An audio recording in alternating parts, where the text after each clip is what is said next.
Computerized Start is brought to you by my awesome patrons on Patreon,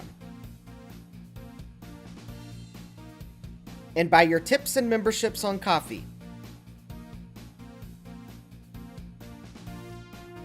These and other channel supporters make my live streams possible. You too can become a channel supporter with tiers starting at just $1. And as always, thank you for all your support, including sharing, chatting, liking, and subscribing. Now roll that famous logo animation!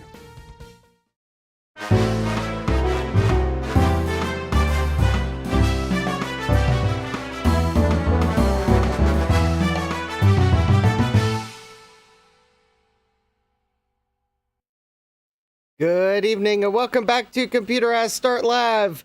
I'm your host, Justin D. Morgan, and I was just in time tonight as I was watching Computer Smith's stream and then realized it was time to come down to the basement. So don't worry, the dinosaur already gave me a good talking to about being late. Roar! Is what the dinosaur said. Alright, let's see who we have in the chat. We have Kibbs with Retro. Hi, Kibbs! We have Thomas Armstrong wondering if we will have Wheel of Regret. Well, actually, I have received nothing from eBay over the past 2 days. Partly because I think everything I ordered before VCF East has actually finally arrived. You know, that's a good question. Should I be expecting anything? No.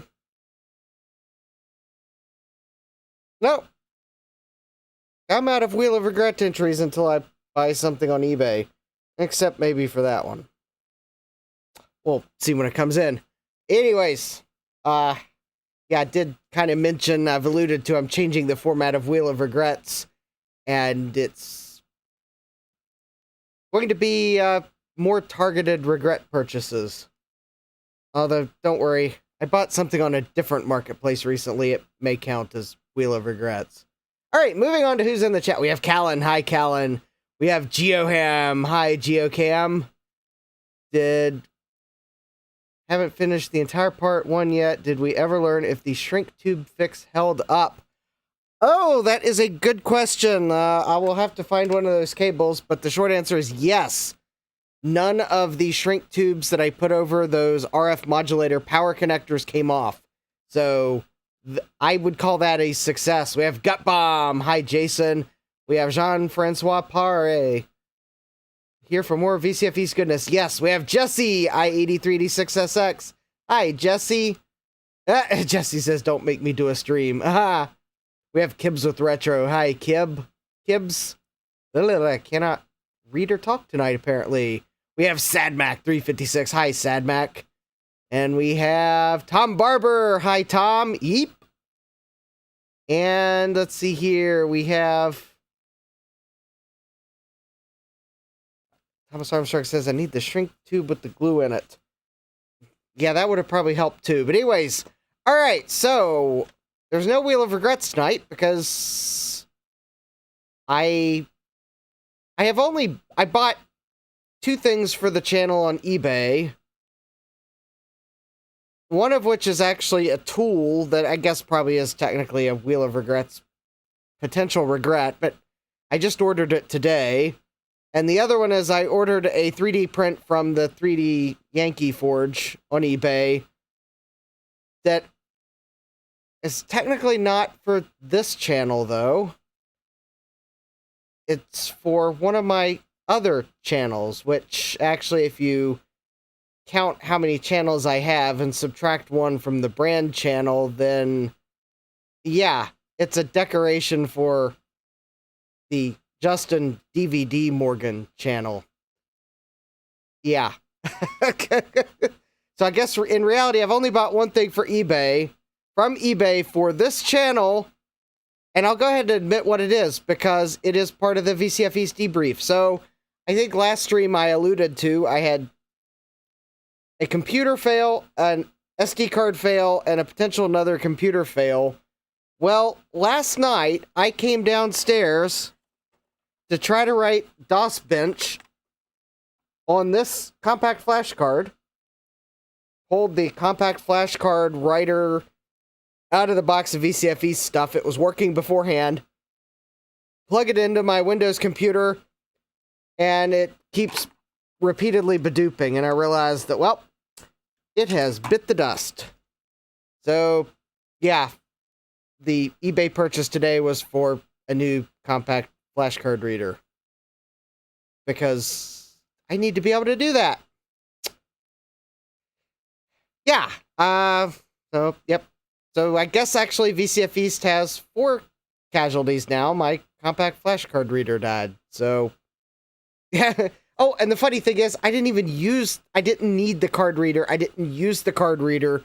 I only had it with me in case the LTE 5400 image got corrupted or the compact flash card failed and I needed to write a new image. That's the only reason I took that with me, and, well, that was still too hard on it. So, well, yeah. So anyways, needless to say, I haven't written DOS bench to that compact flash card because I have no way of easily doing so. I do have a PCM-CIA to compact flash adapter, but therein lies the problem. Nothing I have with PCM-CIA is on my network to be able to go grab DOS bench. Everything that's on my network to grab DOS bench has card bus slots, so... Oh, well, moving along. Thomas Armstrong says, I use a cheap Rockfish CF USB thing. I got tired of buying the cheap ones, which is why I bought one on eBay that's a SanDisk brand. Because I destroy the cheap ones. The pins eventually get bent. Jesse says, I bought a Triplite card reader. I was sick and tired of cheap Amazon ones crapping out every month. Maybe I'll look into the Triplite one. But yeah, I bought a SanDisk one. What I really want is there's supposedly a high-quality brand, but in order for their warranty to be valid, you have to buy it from an authorized distributor, and I gotta go figure out who their authorized distributors are. They're about $30, but they have a lifetime guarantee if you buy it from an authorized distributor. Ask me how I know. I used to have one. It broke, and... well, they got me on the warranty terms because I didn't buy it from an authorized distributor. Directly from an authorized distributor, because apparently buying it from that distributor on Amazon doesn't count. Yeah. Maybe I won't buy one after all. That is kind of finding the nitpickiest of reasons to not honor your warranty, but... well, then again, the warranty, as clearly printed, did say buy directly from authorized distributor, so I guess I can't say that they tried to trick me. The warranty did clearly say that. But anyways. We have Mike's Mess. Hi, Mike. And Serp Derp. Stream needs more cats. Yeah. Yeah, Hopper is feeling quite lonely on the shelf. I think Hopper's staring down the Microsoft assembler box. Anyways, all right, so let's continue on. Now that I've admitted that I found a 4th failure, it was the compact flash card reader, let's get back to what we were looking at last time around. And that would be the PC from consignment. And this is now where I have to admit that I did just a little bit more last night than simply need to write a compact flash card. I have installed DOS on this compact flash card because I actually, without the stress of a live stream, I came down here to double check that I didn't do something stupid on this PC that was causing it not to work. Because I kind of found it hard to believe that I downloaded what was supposedly the correct BIOS, and the BIOS doesn't work. So, anyways, what have I done off stream where I could focus on making sure there wasn't anything silly done by me? Well, first of all, I did discover that I was putting the DIMM in the wrong slot. Because I was putting the DIMM in the slot furthest most from the CPU, but actually after I moved a bunch of power supply cables out of the way from the dead power supply, I realized that that slot was clearly marked DIM 2, so I put the DIM into slot 1.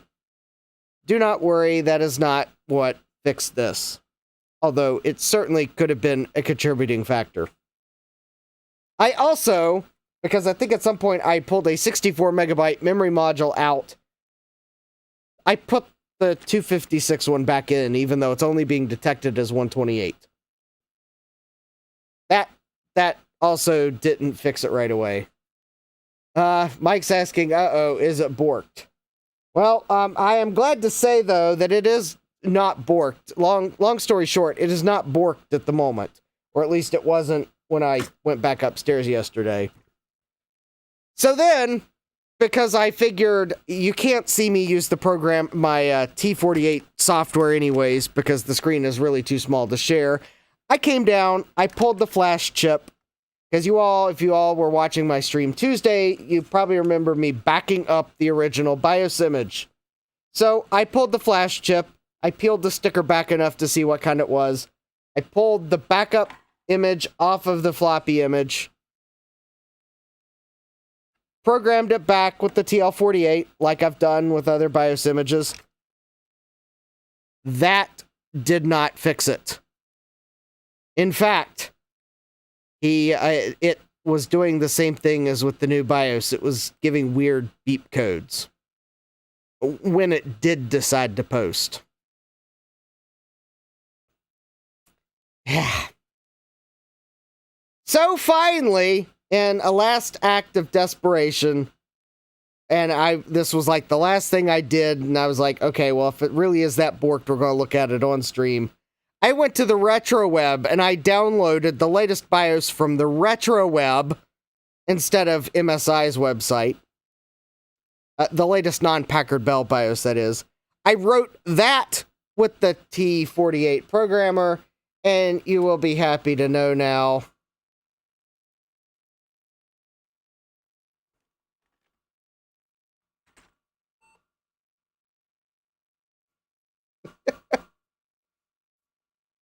it posts with version 1.8 of the BIOS from the retro web. No, Thomas, I skipped over. I did spray contact cleaner in both the DIMM socket and the CPU socket. I skipped that part of it. That didn't fix it either. It was like getting too long of a story. So apparently when I backed up the BIOS on this computer before the upgrade, that BIOS backup is bad somehow. And apparently version 1.17 of the BIOS from MSI's own website was bad. Or it tricked me into downloading the version of the BIOS for the ZX motherboard only, even though it was clearly the BX chipset version of the board page. I don't know. But apparently I somehow had two bad BIOS images, and the version from the retro web works. So it is now... yeah, Kibbs, I think MSI is possibly not trustworthy for some of the really old boards, because what I downloaded from their page did not work on this board, even though it was supposed to be for this board. Anyways, the retro web for the win. You can see that I got the board, it boots, so... Yep, oh, hi... Irondell? Yes. Okay, if you all were watching, you will have noticed, and Irondell is pointing out, I was wondering when someone was going to say they noticed that the Flash program did give a warning that the BIOS didn't match. Yeah, there was a BIOS, some sort of a mismatch warning from the Flash program. And to your point, Irondell, yes, that is possibly why the backup also failed, is something was wrong. Well, I mean, it took me two Flash programs to find one that even thought it would try to write the Flash. Oh, I did take a look at what was on the retro web when I downloaded it. I looked at all the files in the self-extracting archive. It looked like it was the same thing that was on MSI's website. But with version 1.18 of the BIOS, there was an even newer Flash program. But obviously, with the thing not booting, there was no running the Flash program. I had to use a programmer. Oh, hi, the bold future. Welcome. Yes, so the computer. Yeah, the bold future said, shout out the community once again pulling through when OEMs won't or can't. Yeah. I'm actually kind of wondering if version 1.17 of the BIOS was broken and maybe MSI should have actually pulled it, but Joe L says, good thing it didn't apply to them. Oh, hi, Joe. Sad Max says, Kibbs, I parsed that as a band at first. All right, so now you probably will have noticed from table cam, if you were able to see closely, that I don't have the Pentium 3 processor installed at the moment. I did, through this whole troubleshooting, I've got the Pentium 2 processor installed. The only reason we were updating the BIOS was to see if the Pentium 3 would work better with a BIOS upgrade, because it seemed to be, there was some weirdness with the original BIOS, and the original BIOS from the revision notes, it didn't support Pentium 3. Hi, Mike's Future Retro, welcome. All right, now there is one thing about the retention mechanism that came with this motherboard. It is the wrong mechanism for a Pentium 3, so I am going to have to remove the retention mechanism so that I can put the Pentium 3 in. I might be able to fix that with a replacement heatsink. I might actually have replacement heatsinks that would work. Maybe before I remove this retention mechanism. Thomas Armstrong says glue gun. Well, the problem is that I think Dell or whoever the OEM was that was using this aluminum heatsink on the Pentium 3 was using a proprietary retention mechanism, because those fins on the side of the heatsink are too wide for the standard retention mechanism. I need a heatsink that doesn't have those two tabs on the sides, which I thought about it, I might actually have it, because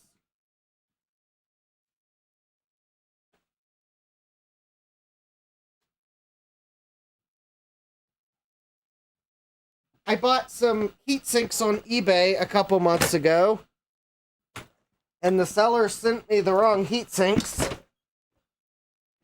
and I decided to keep them instead of returning them, because what they sent me was at least as valuable as what I'd paid for.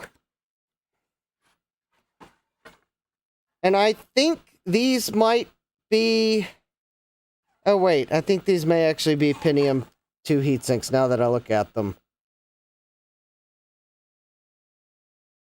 Yeah, that's a Pentium 2 heatsink. Alright, never mind. That is not going to go on a...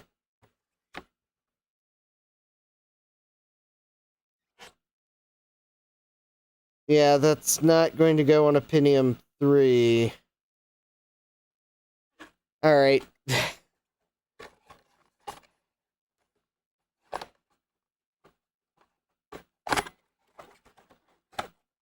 Thermoplaster, well, not...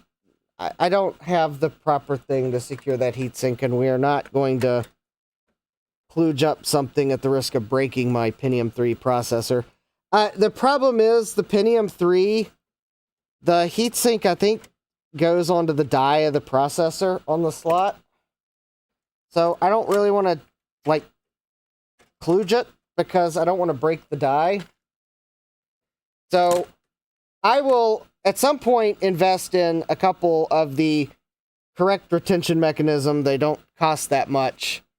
Basically, the Pentium 2 retention mechanism is full height, but I believe the Pentium 3 retention mechanism is like half height or something. But anyways, we don't need the retention mechanism for bench testing. It's not going to go anywhere. Now, of course, I wish I had DOS bench installed on this compact flash card so we could run some benchmarks, but there we go.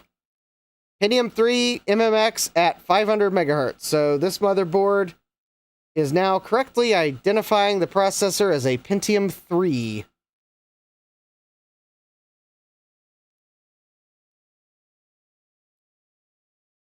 So now I really wish... I'm trying to think. I know I've got DOS bench on something.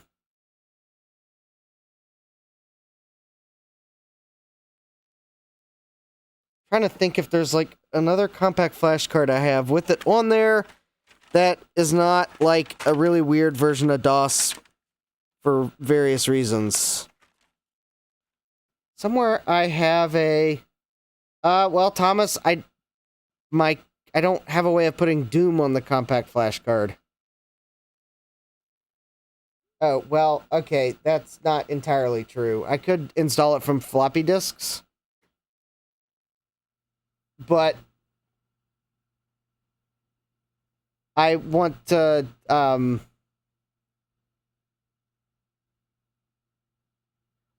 I want to be able to run the DOS bench so that I can compare it to other systems. I don't know, I don't know how to run the DOS bench benchmark with just a stock Doom install, because I don't... That's why I want DOS bench. I want to be able to go back to another stream and compare benchmarks if I got the desire to. Somewhere I've got a compact flash card that's got DOS bench on it. I wish I could put DOS bench on a floppy disk, but it's like too big because of Doom and Quake. Somewhere I have a CD with DOS bench on it. That would require me to install CD-ROM drivers, but that's actually... Okay.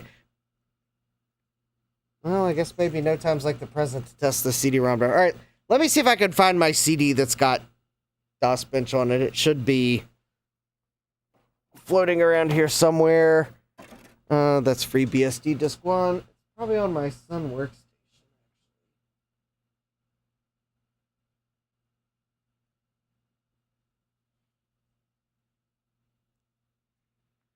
Yeah, it's coaster time, but I don't want to make a new coaster because I know I've got one that has it on it. I just have to remember where I put my Sun Workstation, because it's going to be with the Sun Workstation. Oh, actually, let me guess. It's right here, right behind me. Yep, that would be the Sunworks. No, that's one of the Sun Workstations, but that's the wrong one. That's the one that I pulled all the parts out of so I can make the other one go. Where did I put the other one? That is the question. Uh-oh.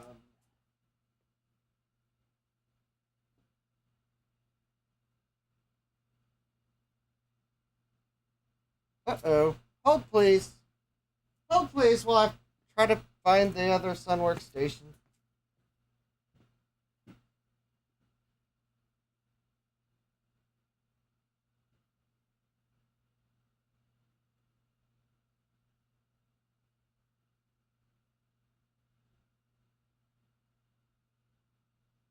It's beige, which is why I'm having trouble spotting it. Unlike my SGI that's teal green, it's hard to miss. The SGI looks like yet another beige box.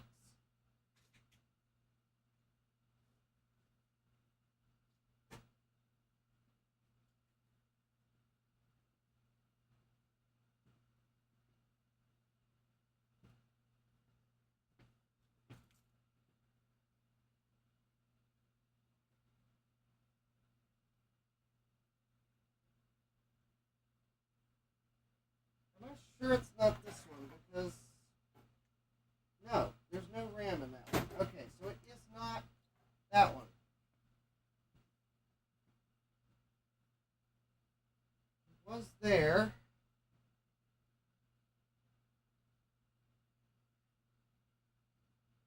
Okay, that is really weird.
I mean, seriously, Sun made it look like a PC.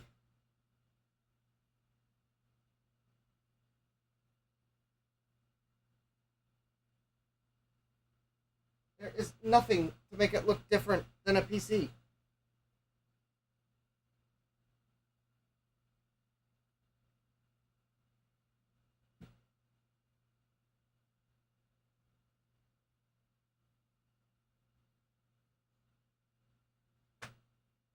Wow. Alright, I know it's in the basement somewhere. I probably overlooked it 5 times because it's a beige box.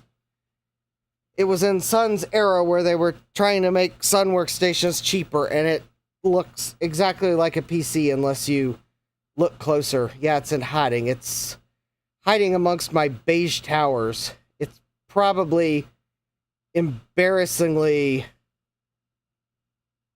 Oh, thank you, Thomas. Actually, that did remind... There was actually one... Okay, there was one method I was thinking that I might be able to do. Thank you for reminding me, Thomas, without realizing it. I was going to see if the compact flash card in this adapter would work with my USB to IDE adapter.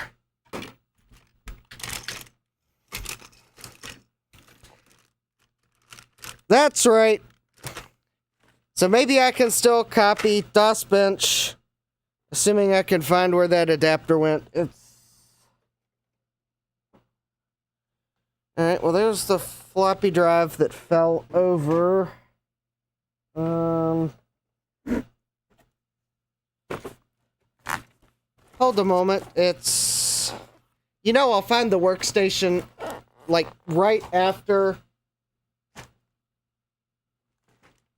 I get DOSBench installed on this compact flash card, and then I'll be like, oh, there's where the Sun was hiding all along. It was 2 feet away from me.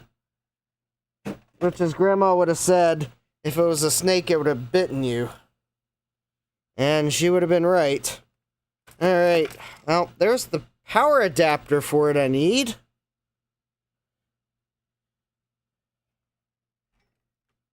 Let's see here...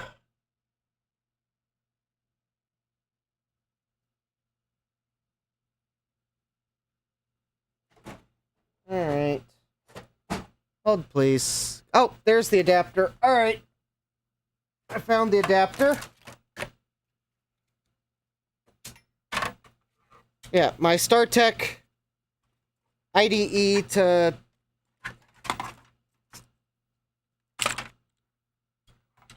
USB adapter. I mean, it should plug straight into here. Hold, please. That's weird. Oh, yeah. There we go. Conversion technology at its finest. Then we need a Berg to Molex adapter so I can plug it into the power adapter for the adapter.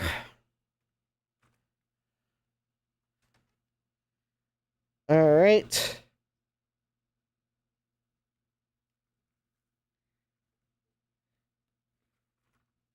Alright, looks like it's got power. And now we plug the USB cable for this contraption into the computer.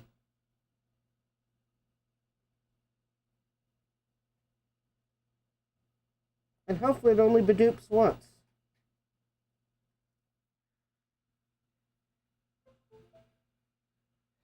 There we go!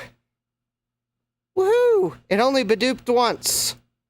And it came up on screen. Alright. It works. I just can't show you it running because the cable for the one adapter is way too short. But, alright, we are cooking with sterno here. Although I really don't know that sterno is the best thing to cook with, but...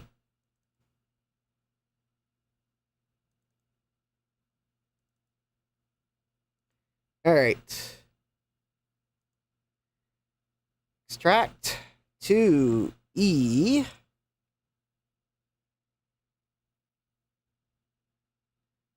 Alright, we are extracting DOSBench to my compact flash card at Oh, actually, that's a fairly decently performant compact flash card.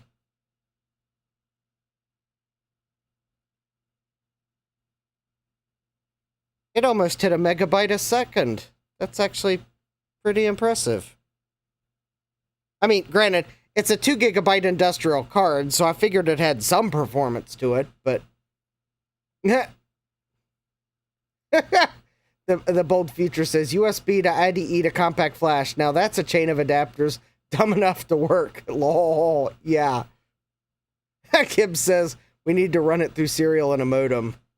The bold future, convoluted, roundabout solutions are the best solutions, yes.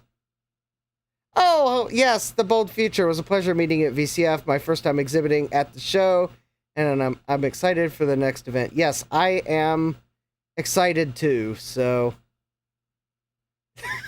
Thomas Armstrong says, if you like to punish yourself, you can go Procom Plus with a serial cable. Oh, there we go. And the bold future is Yankee 3D Forge. Justin, this is Dave from Yankee 3D Forge for the shout out on last stream and your order. Thank you. Yes, you are quite welcome. I will, yes, I ordered a 3D print that will hopefully help my second channel that has no content on it. So as soon as I fix that, I'll probably promote it more. But I needed an accoutrement to go along with my DVD player. All right, I think we have DOS bench extracted. Yes, we have DOS bench extracted. Now I just have to convince Windows that it wants to let me have my compact flash card back. Arrgh. I gotta find the... There we go. Eject. All right.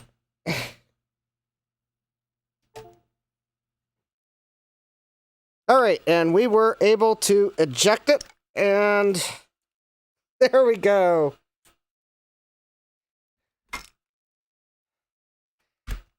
It actually just dawned on me that there actually was something I probably would have brought downstairs if I'd remembered, and so Gutbomb had sent me a DVD player.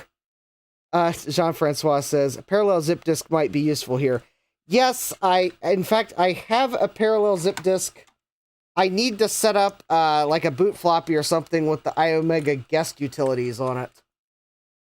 And then that would have, and then make a zip disk with DOS bench on it. I need to do that. One of these days I'll remember. Anyways, yeah, so Gutbomb had sent me a DVD player with I think the Quadra 650 I bought from him. I think. Anyways, I found the remote for it on eBay.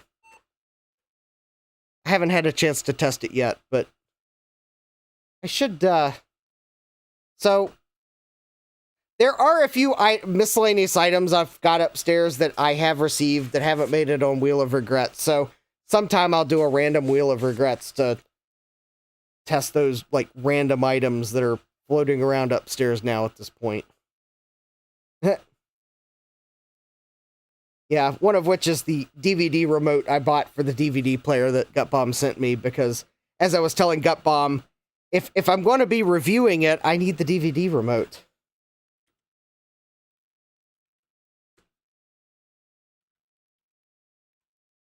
All right, there we go. We have DOS bench. All right, I know I've got the old version of DOS bench. I need to update my DOS bench to the latest version. I think I'm missing an after I run Doom, it won't calculate the frames per second because I think Phil fixed that. But anyways, here we go.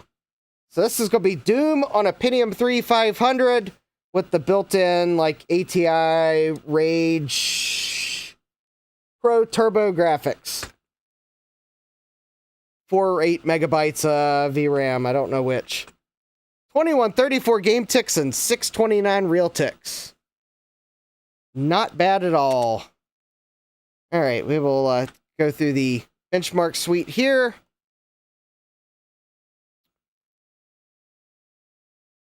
$311.6 frames per second for the Playhouse. Show off of a computer. We'll run Chris's 3D benchmark, not to be confused with RetroTech Chris, where it is going to absolutely slap at the benchmark.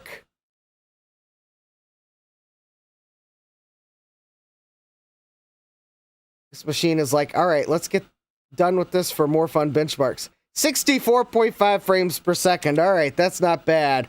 All right, the PC player benchmark. Hi, RetroTech Dan. Oh, hi, RetroTech Dan. Welcome. Where is Chris? Probably busy doing high-level RetroTech Chris stuff. I'm sure he'll pop in if he has a moment.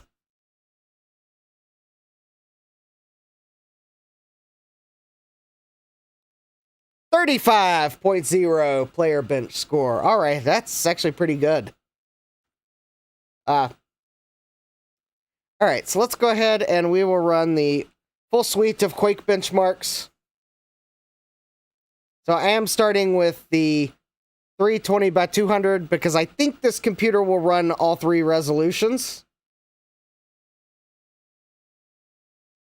96.4 frames per second.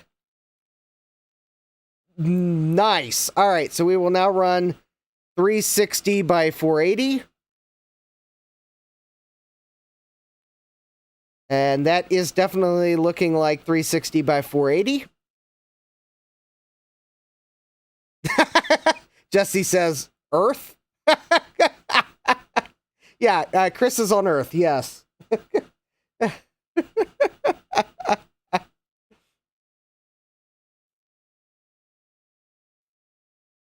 All right, and that was 41.6 frames per second. And now for the absolutely brutal 640 by 480 time demo, which we are definitely running at 640 by 480.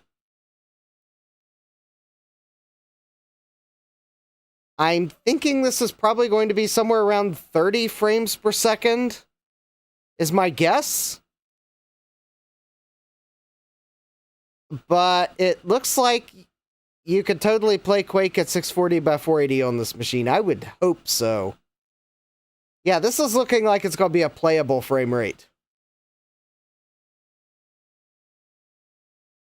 Yeah, this is not a bad system. Taking the motherboard that was in the case from consignment and putting in the FreePile processor after a BIOS upgrade. If you've got one of these boards, use the latest version from the RetroWeb. Oh, 18.8 frames per second? That looked faster than that, but it totally looked like it would be playable.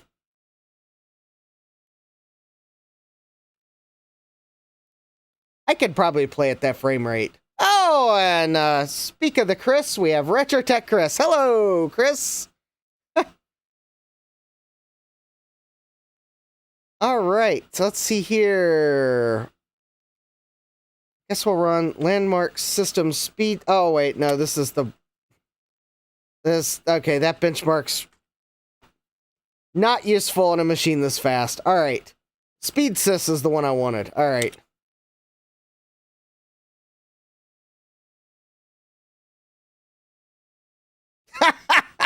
Chris says RetroTech Dan hunted me down.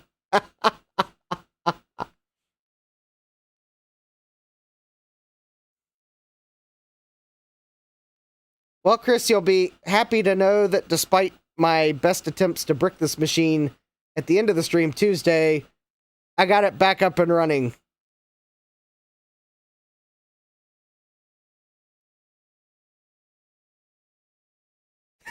Chris says, I've been working way too much. Good thing I bill by the hour. Yeah. Oh, okay. So it looks like we have 8 megabytes of video memory on this board. Nice. Yeah, this is the InWin. This is the MSI 6147 motherboard. That's like a 440BX based slot 1 motherboard. I've got 128 megs of RAM in it. I've got my Pentium 3 processor from the free pile in it. And we're running some benchmarks. Yeah, I upgraded the BIOS so that it would support Pentium 3s. And there you go, if you want to see the benchmarks, if I can actually move the correct thing on the screen so you can kind of see that graph. Hold, please. That's the wrong thing. All right. All right, there we go. I'll move that for a moment so you can see the graph in the corner if you're curious. But there's where the memory tests reached. So looks like that's like about 1900 megabytes a second. L1 cache speed 670 L2 and 290 or 289 megabytes memory throughput. So not bad. Not bad at all. All right. How fast would DOS run Doom on an Intel i9 14900K? That would be an interesting question. Probably more than fast enough. All right, so let's run, I guess we'll run check CPU. All right, we're running at 500 megahertz. Awesome. I don't think we need to run cache check. We pretty much know it's fast. And,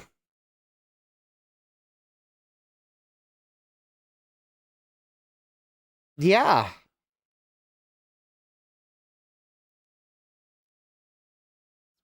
Pretty nice machine here. All right, mem.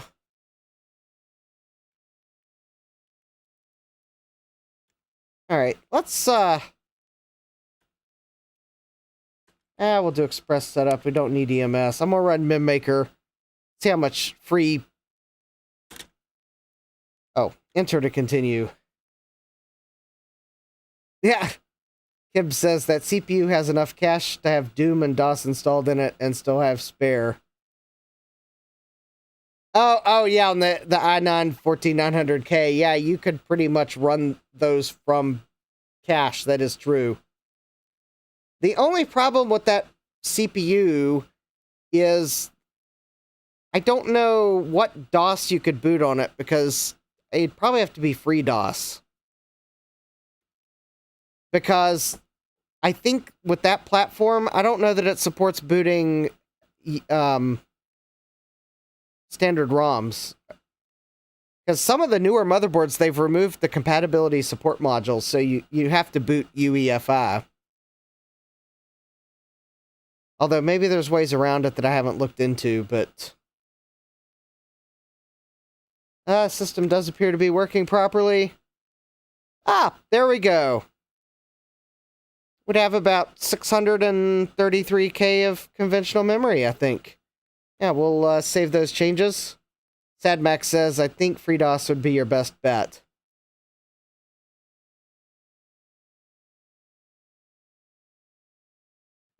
Chris says, I got 2 486 systems in the mail this week. Posted pictures of one of them yesterday on X. Algorithm picked it up. Non-hobbyists get to see it with that. Oh, the comments. Yeah, I was seeing some of those comments. They were comments, all right. Kim says it has 36 megabytes of level 1, 32 of level 2 cache. Yeah. Reminds me of the 68K emulator for PowerPC. I think at some point wrote one that would fit in the PowerPC's cache. Possibly the level 2 cache. But anyways, there we go. Ran MemMaker, and now we'd have 619K of conventional memory free. A bit less after if I installed CD-ROM drivers, but Kip says, yeah, more than enough to run all of this. Yeah. So there we go. It's the PC from Consignment. I tried my best to brick it, but the retro web for the win. Pentium 3 processor in the board. Pretty nice little board. I'd say it was a good price for 30 bucks. So I will have to replace the power supply in the case. Oh, wait, you know. Oh, that's easy. It's a standard. I bet it's a standard. Now that I look at it, I bet it's a standard ATX power supply. I thought it was a smaller form factor, but I think that's actually a standard power supply. So I actually have a number of power supplies I could put in it. I could use this one, but this is my standard testing power supply. And the cool thing is, this board has decent onboard sound. I mean, respectable. I think it's the Creative ES 1371, which I believe is DOS compatible, although I don't know how well. But the cool thing is, there is an ISA slot, so I could put a more DOS compatible sound card in it. But there we go. The consignment PC will run with the FreePile CPU. Something tells me someone just parted a Dell of some sort that had a Pentium 3 processor in it, and I happened to be the first person to lay hands on the CPU. Plus, I still have the Pentium 2 processor here that came in the computer that works. It's a Pentium 2 400. So, not too bad at all.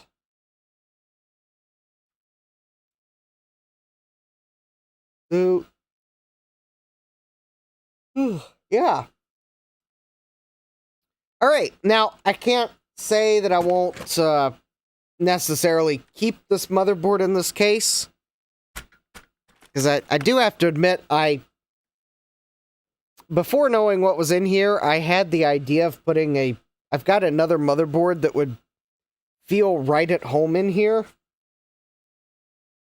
but I think at least for now, I am going to hold on to the motherboard, because it's a decent little motherboard.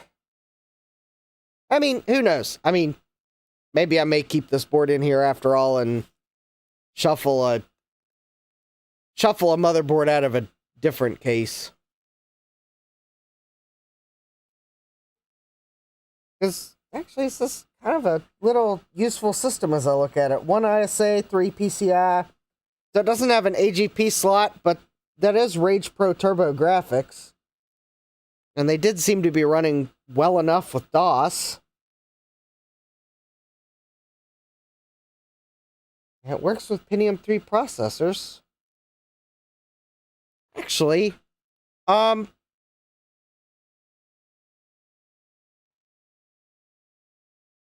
to think where I have them. Someone gave me some processors the other day.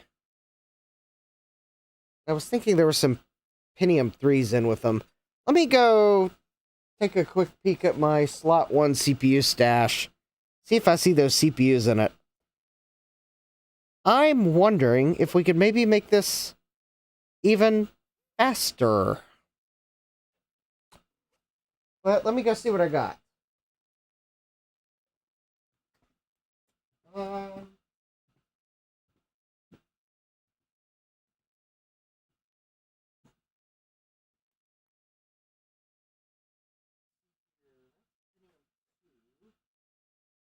here we go. Here's one of them, I think. It's a Pentium 3. Oh, it's a Pentium 3 550. That's nice. And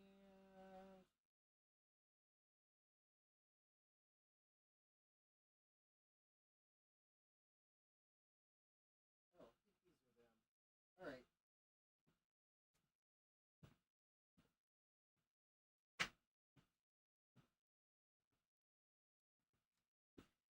All right, I found the Pentium 3 processors I was thinking of.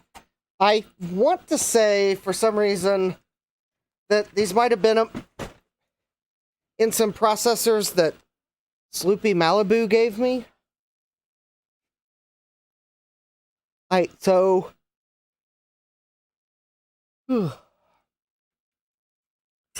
So I'm not 100% sure where they came from, but I think Sloopy might have given me a bag with a couple processors in it. And I think these Pentium 3 processors were in that bag. So let's since I think we're doing well on time, and while I got this computer on the bench, I think the first one I'm going to put in is this one here. I think it's another 500.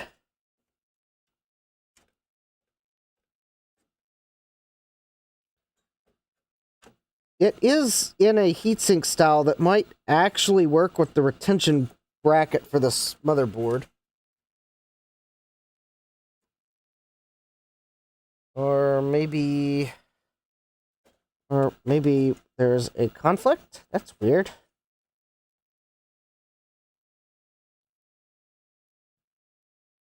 Oh, what are we? Oh, there we go.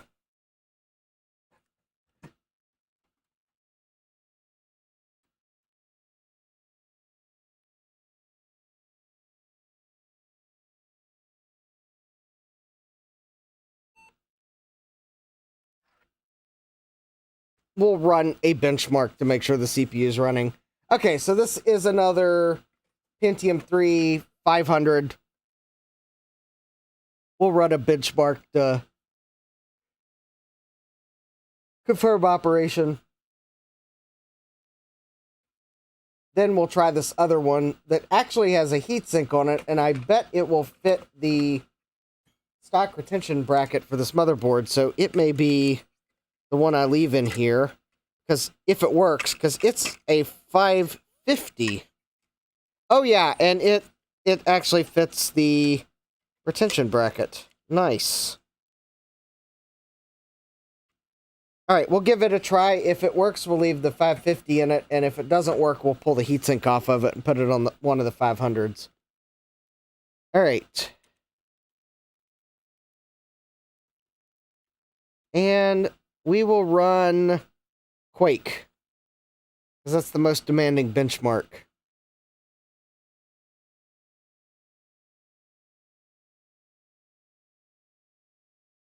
So this is another 500. This is just a benchmark to make sure the CPU is stable. I'm sure there's a stress test I could run that would provide a better load, but it's a decent enough load for a quick sanity check. Then we'll put the 550 in.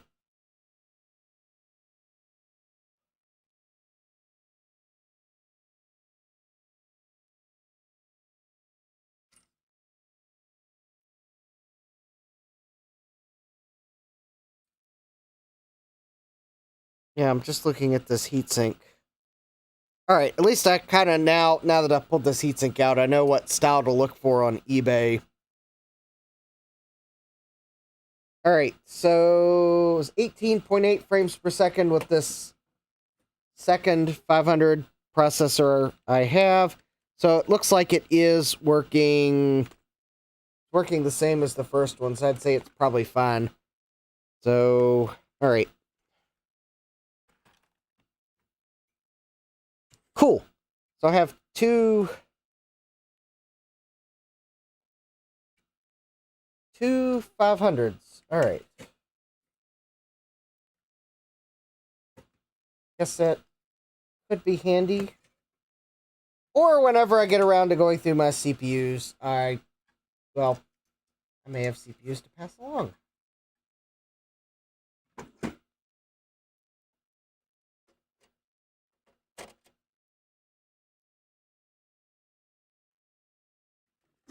Because there's always a chance that next event I go to, if there's a free pile, there could be a Pentium 3 500 processor on the free pile in an anti-static bag marked tested and works.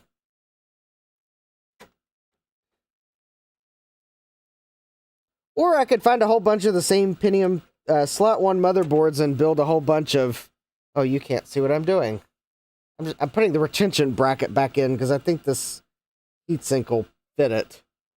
Of course, I could also somehow luck into finding a whole bunch of the same case somewhere for cheap and the same motherboard that's slot 1, and building a LAN party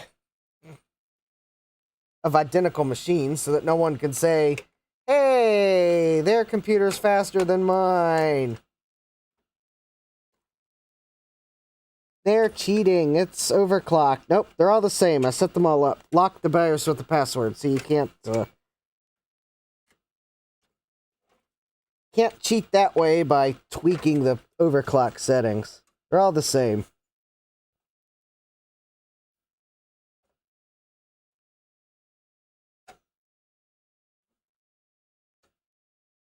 Although maybe it'd be more like a gaming contest in a box at that point. Alright, so now we've got the...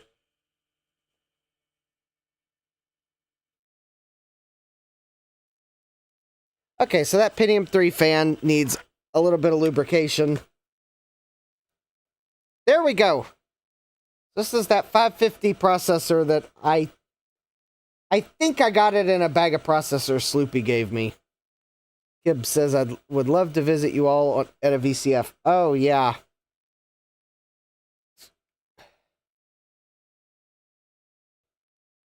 Let's see if this little bit of an extra speed bump is worth it. I'll lubricate the fan later.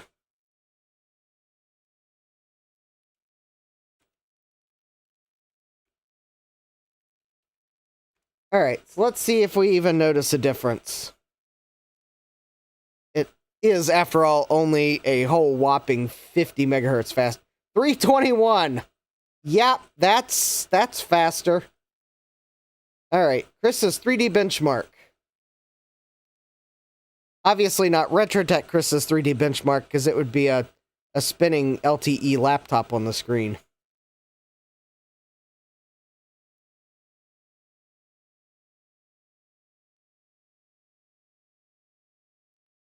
.5 frames per second. I believe that is a little bit faster. PC player benchmark.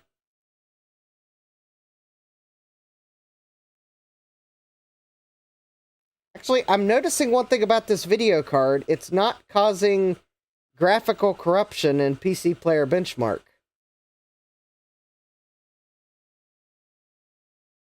Unlike some other video cards that cause glitching at the top and the bottom of the screen. 35.6. I think that is a little bit faster. So maybe I will hold on to this motherboard in a case, because I think this video card is really compatible with DOS. More so than some of my other video cards. Maybe this is worth keeping together.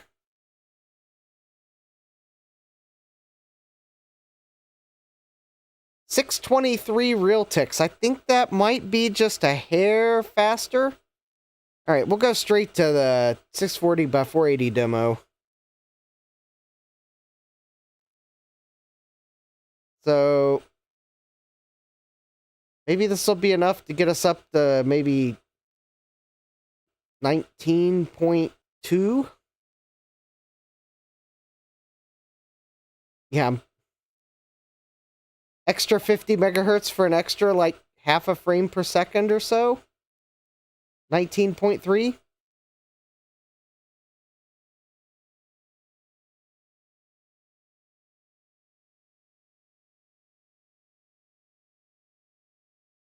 See what it comes to. That's my guess. 19.3. Half a frame a second faster.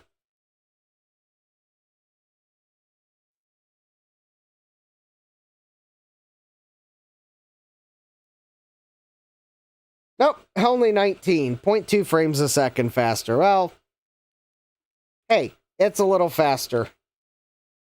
I'll take it. I guess we will look at the hardware info before we set this to the side. So if anyone's curious about the tech specs of the system, it is the MicroStar MS6147. This is the Intel 440BX chipset.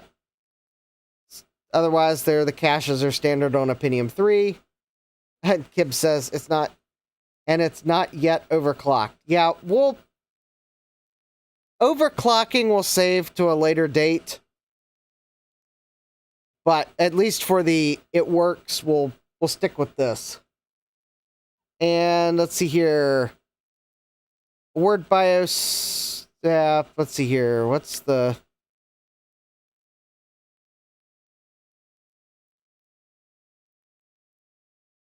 There we go. Let's see here. Video info. It is the 3D Rage Pro. It's got 8 megabytes of SD RAM. It is on the AGP bus. So while there's no AGP slot to put an AGP video card in here, at least the board has onboard AGP graphics with its own dedicated video memory. Rage Pro Turbo graphics, not bad for a micro ATX board with integrated graphics. Rage Pro Turbo, I can respect that, and it seems to be fairly compatible with DOS, so no complaint there. And it does have Visa BIOS extensions in its ROM, so that's a bonus. No CPU errata. All right.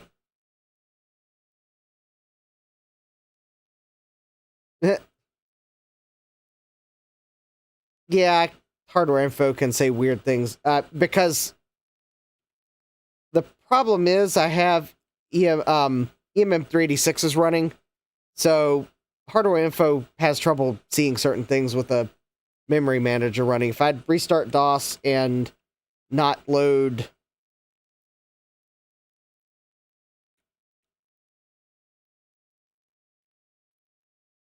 system files, I think it might show more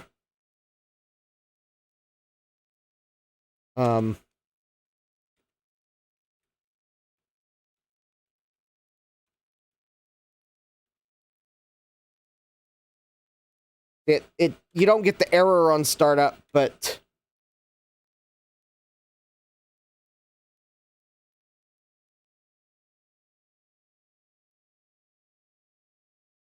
let's see, what was it? Video info. Or was it the errata?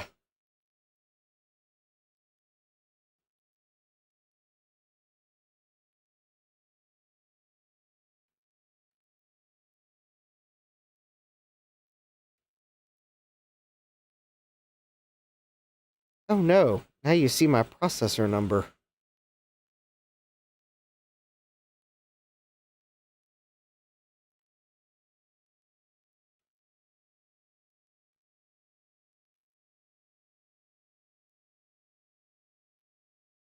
What was it? The video info. Oh. Yeah, there we go. So it's a Visa BIOS Extensions 2.0, so it means it has power management and display data channel capabilities. Oh, it's at AGP 2.0 it disabled. Oh. Oh. Oh, now I see. Okay, it's probably for whatever reason having trouble determining what bus speed it's running at.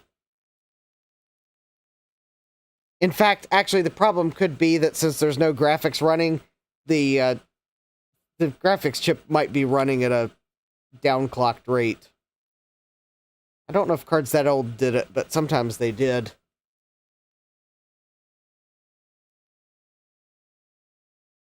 Oh, awesome.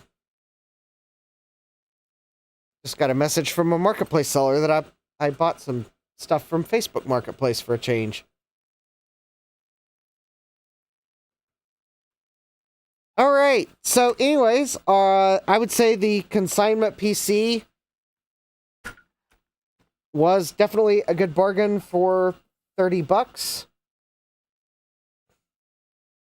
I think I'll leave this Pentium 3 550 processor in, since this one fits the retention bracket.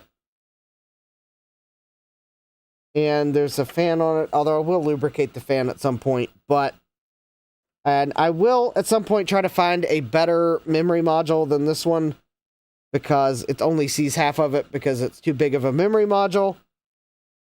But anyways, I put the postcard in there for troubleshooting. Anyways, yeah, there we go.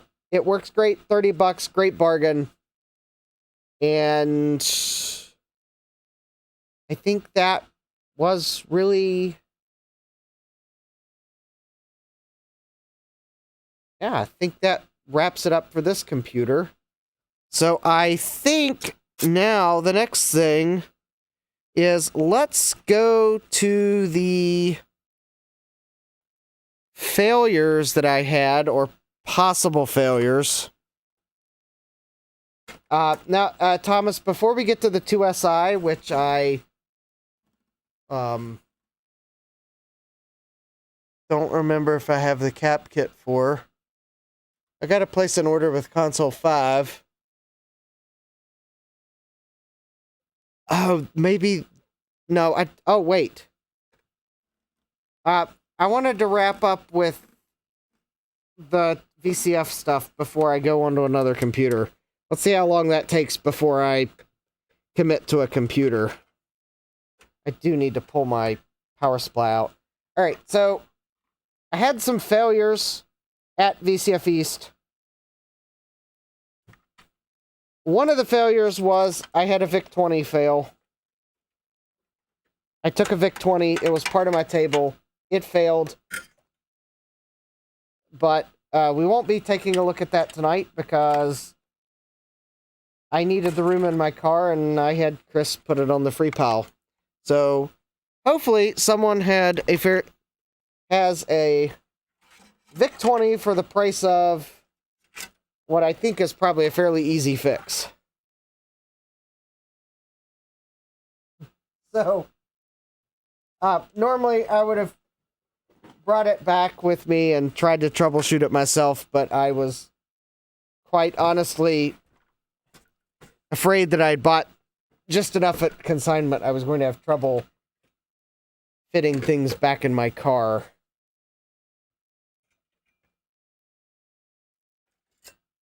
Because of the way it went up the VCF East. So I gave the VIC-20 away at the free pile. It was gone later that morning. It probably disappeared fairly quickly. I was going to give some VIC-20s away anyways, but yeah, that one got given away in a way I wasn't intending originally to give it away. So we won't be looking at the VIC-20 to figure out why it failed.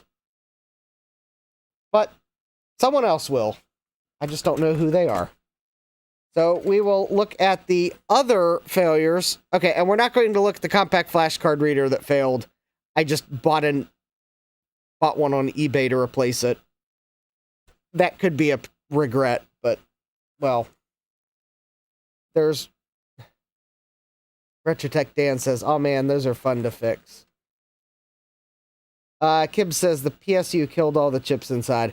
Actually, Kibbs, it was one of the VIC-20s that uses the 2-pin power connector, which is just an AC transformer. That was probably not the power supply's fault.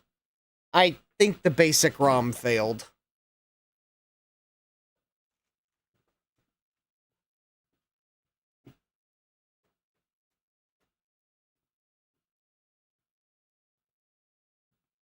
All right, let me grab the first contender for Is It Broken?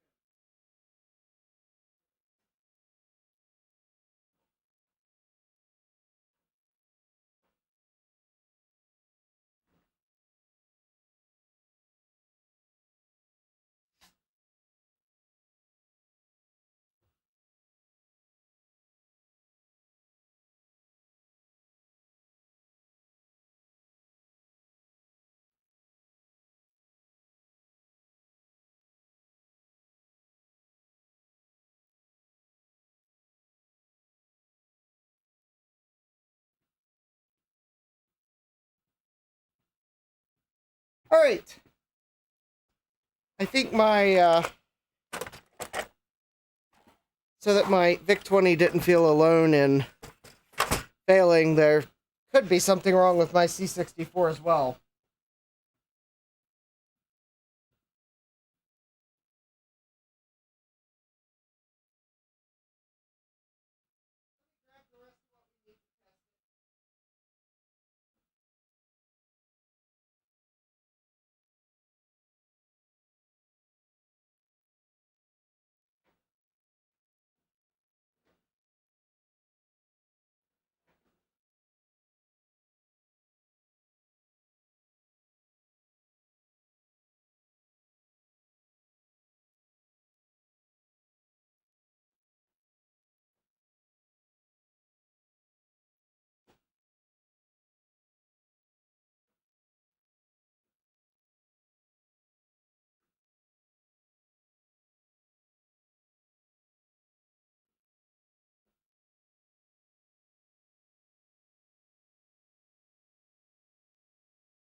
Found it.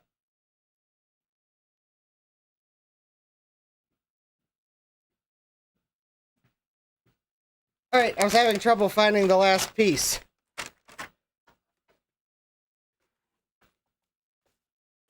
I don't think it's a bad MT RAM chip, Thomas. I mean, it could be. But I haven't even told you what the problem is yet.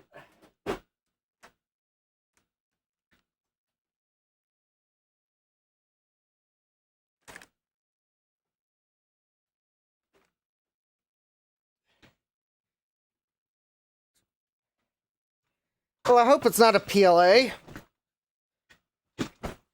Because this is a C64C, which means it would be one of the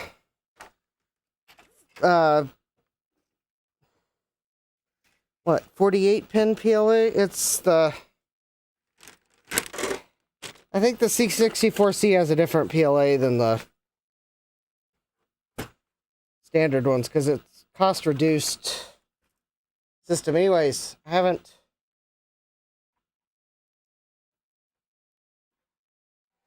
I don't remember if it's a short board or a long board. I probably have had it open before. Anyways, alright, so let me plug in video. I think I've got this video cable. So, yes, I'm using a C128 to C64 power adapter. Alright. There is one more part of this that we need to replicate the failure. And the thing is, the failure could be the game itself. It could be this game is just not reliable. Alright, so there we go. This is the setup I had at VCF East for the C64C. So let me flip the scaler over to the composite input. I think it's on that one, I think.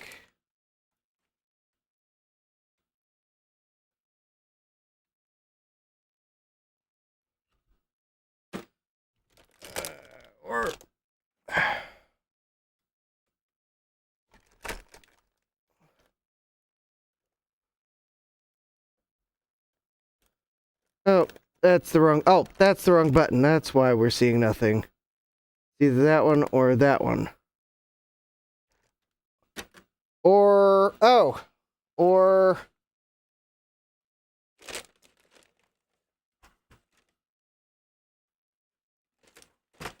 Hold, please. Maybe I don't have that plugged in. Let me check the plug.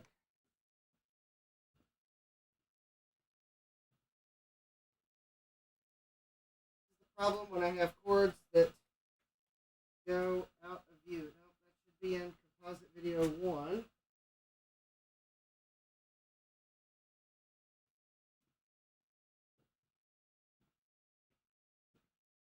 Oh! Oh, I probably didn't wait long enough, and you can't see what I'm looking at. Okay, so here we go. So, got the Commodore, we got the Pi 15410 in. So let me load the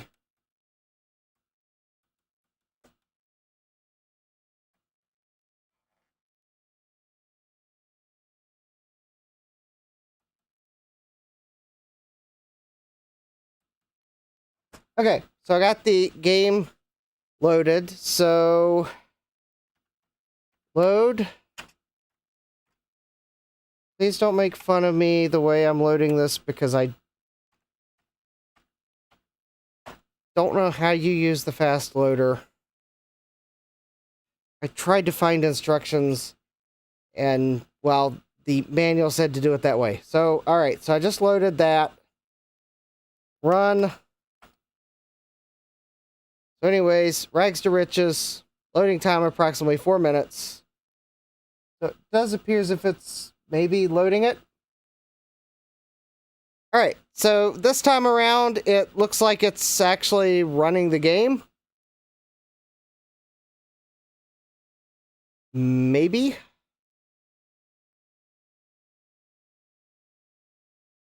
Oh, I think it's still loading the game.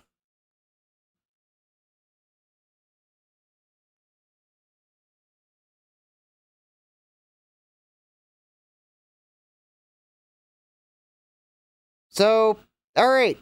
It looks like it loaded the game this time, but... So, Sunday, what I noticed at some point was I started to load the game, was trying to set up all the computers, and I think it hung on the game loading 4-minute screen. And then I think I started it again, and I think I got the game running to this, like, the screen where it's scrolling through the game instructions. But I think it seemed to lock up. Or no, I think I had trouble getting the game to load, and then I finally got it to scroll. So... But it does look like the game is actually running.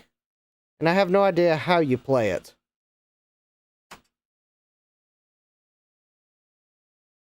But we probably do want to pick up the dollar bill here. Yeah, I don't know if it has sound. I never heard any sound come out of this game, so it may have absolutely zero sound, but... So it looks like it's running, but... I don't know, maybe the game is just unreliable. It looks like it's running. The name of the game is Rags to Riches.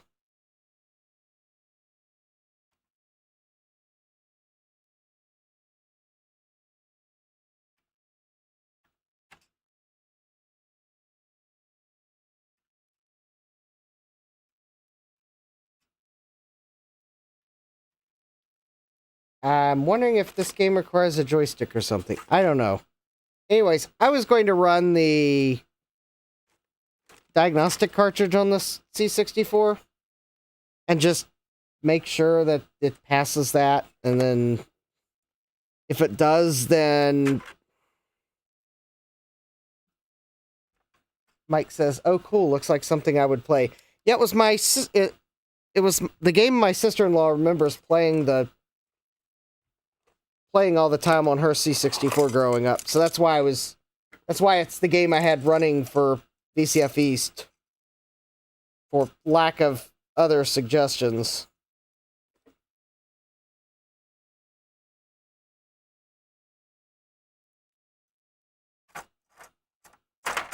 I'm gonna run the Diag cartridge. I don't know. It may not find anything. Maybe there's nothing wrong with the C64. It could just be that I don't know how to run the game.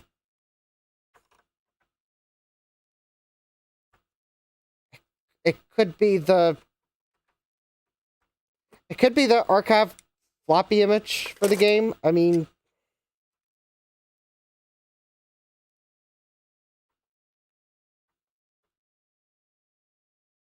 that's always possible. See here. Oh, that's the keyboard connector. Let's see, that's the cassette. We'll just go ahead and attach the... I'm not going to bother opening up the keyboard, so the keyboard test might fail.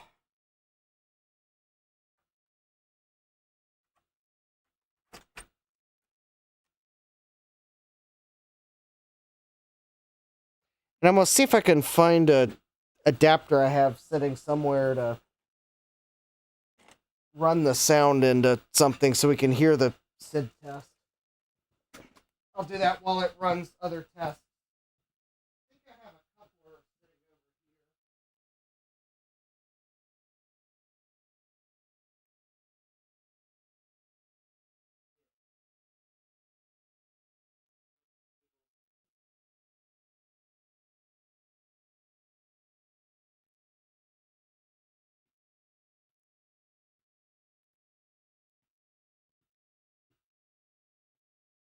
Alright, I just have to find the bin that has the cables in it.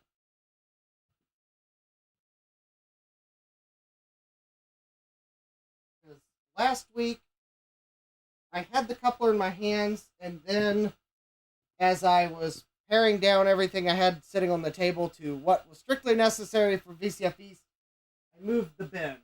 So now I get to find the bin that has the coupler in it.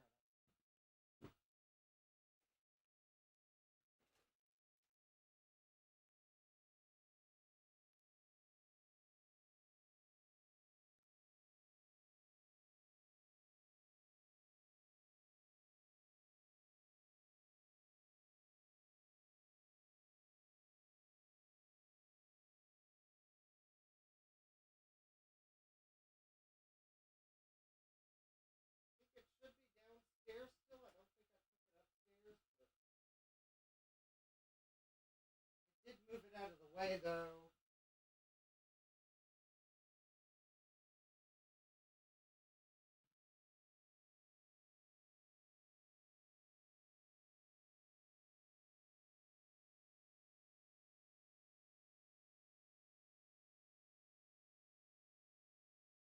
Then again, maybe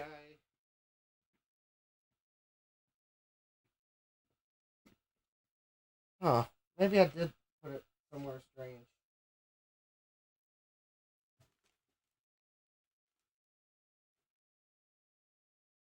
Alright, still looking for it. Not that bin, is it? No. That's not it.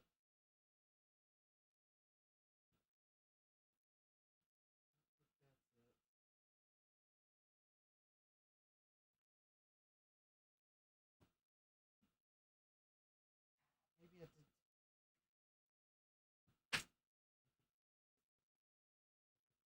alright.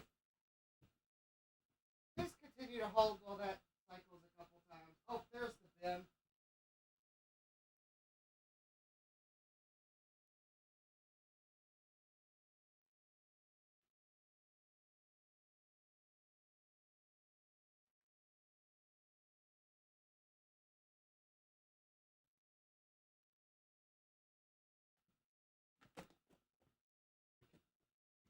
There we go. I found it. Alright, let me...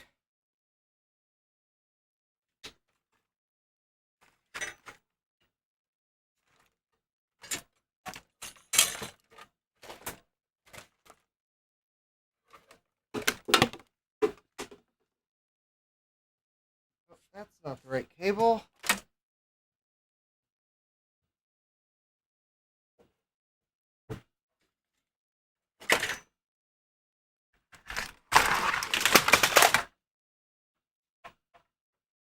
That's not going to be the right cable.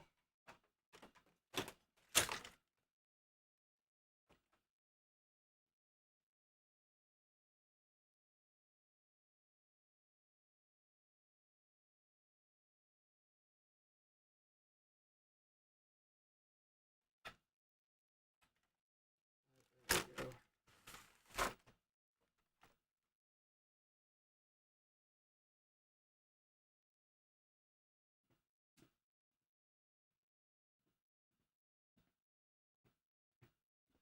Don't worry, that sound of a keyboard falling off the bench was only a PS2 keyboard. I have spares.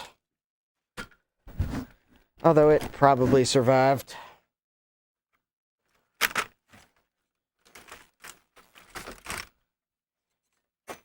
Alright.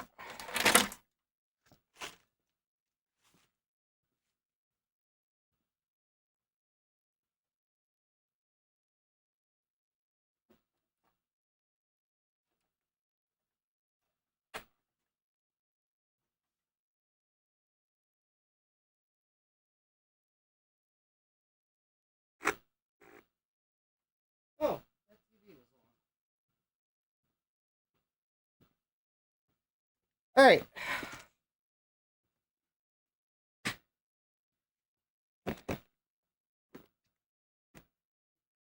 Okay, so hopefully we'll have sound now.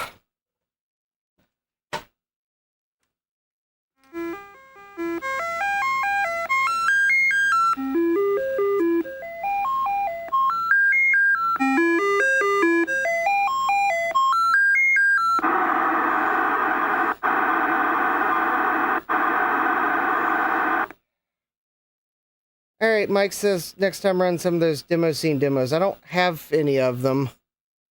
Thomas says you need the audio demo that Adrian Black uses. Well, I don't have that. Gutbomb says, oh, I'm sure he's got it. It's on the Pi 1541.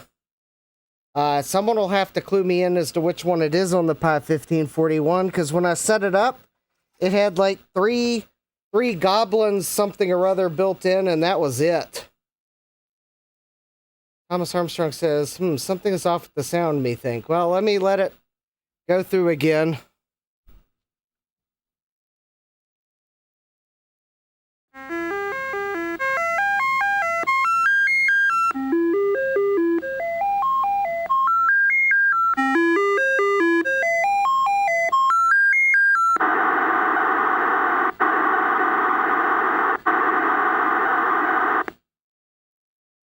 I mean, it sounds okay to me.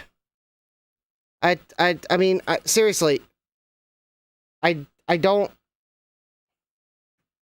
have Donkey Kong Arcade.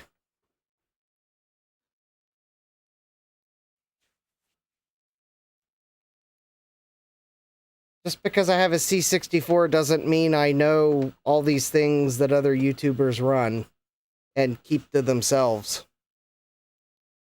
Heck, I have yet to finally set up my Easy Flash because you can't just like copy stuff to an SD card and set it up. You gotta actually run a program. Oh, Samak says I was kidding, honestly. Gutbomb says, oh, he released the demo, I can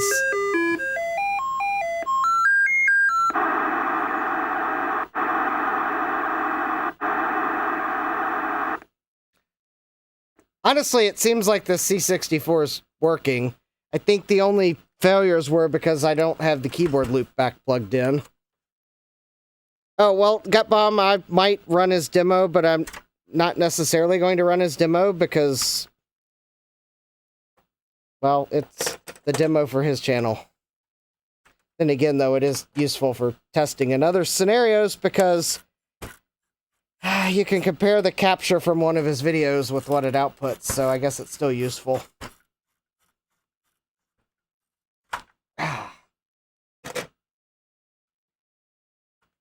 But yeah, Gutbomb, if you didn't notice, I actually did set up the Pi 1541.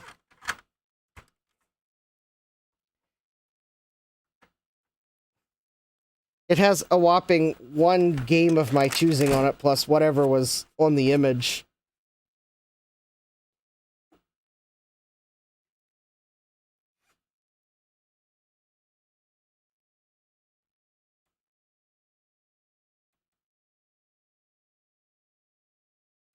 Oh, I guess there is a demos directory. I have no idea what's in the demos directory. I didn't have time to explore it. All right.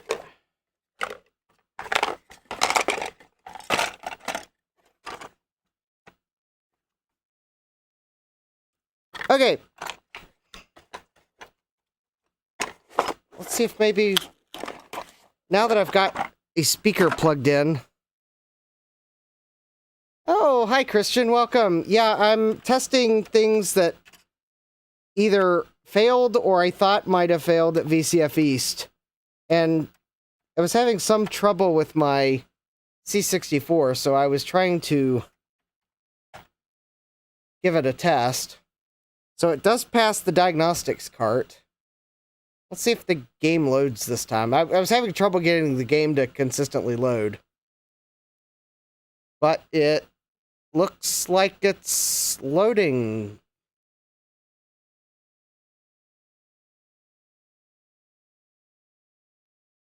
Maybe it was just me trying to be in a hurry and not doing something correctly. I don't know. Because it looks like it's loading again.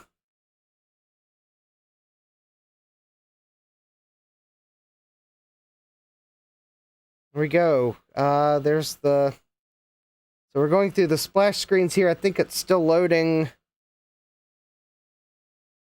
And then here's the...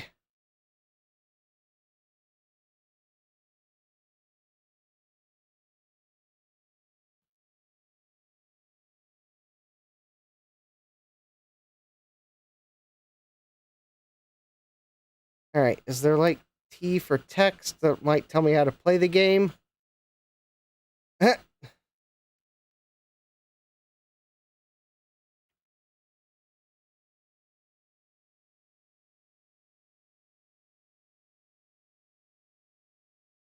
Oh!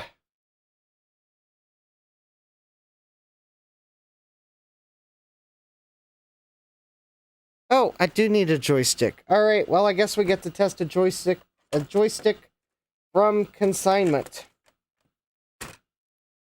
No wonder I didn't see anyone play this game. I didn't realize it required a joystick. Just to show how well I read the instructions. Alright. Press S to start.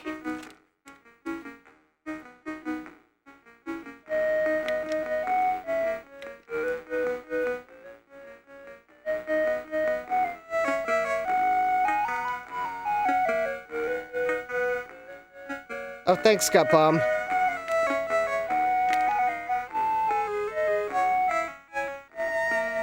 Oh, and it has sound.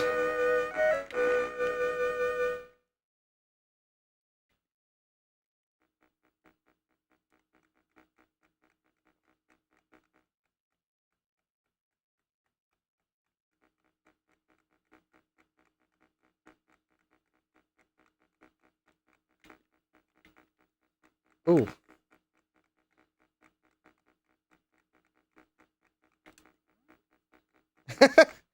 Yeah, we don't want to get caught by the cop.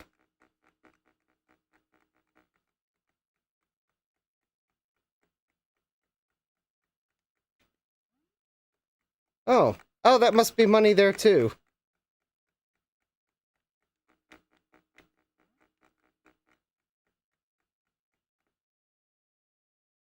Oh, no.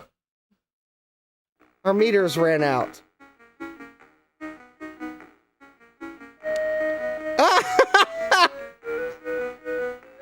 Wow, this is pretty difficult.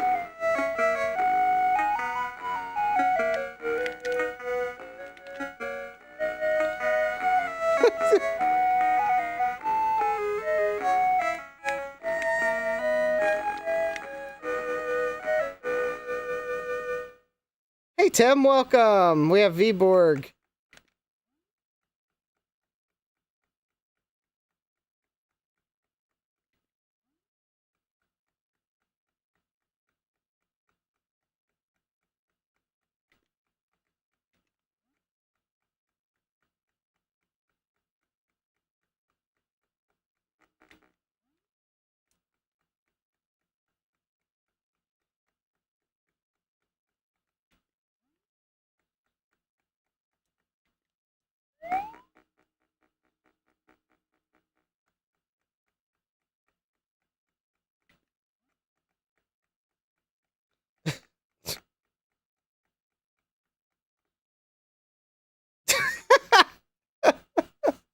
All right. Christian says, could it just be RF interference? Fairly common to see people use DC to DC replacements for their old machines. I guess it could be. Thanks, Gutbomb. All right, so I think the C64 is working.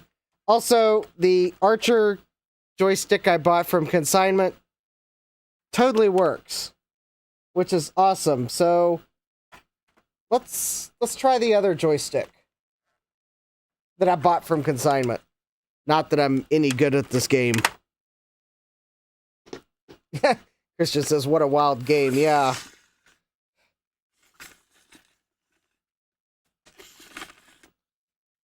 Apparently there's like 3 meters and you have to make sure that you don't let any of them run out. All right, so let's try this joystick here. Richard Tech Dan says, whoa, I still have my Archer joystick from my childhood. Yeah. All right.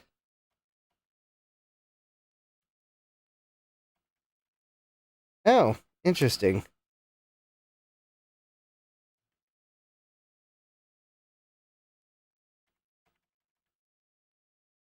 The game crashed.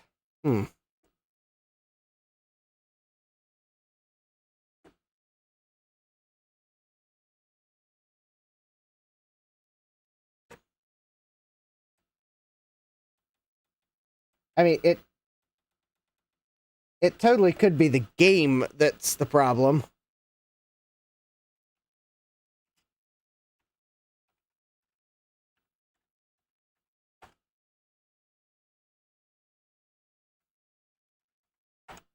That is entirely possible that it's this game and not the system. Alright, but anyways, the Archer joystick that I bought for $3. Great bargain. This one's a Championship Electronics joystick.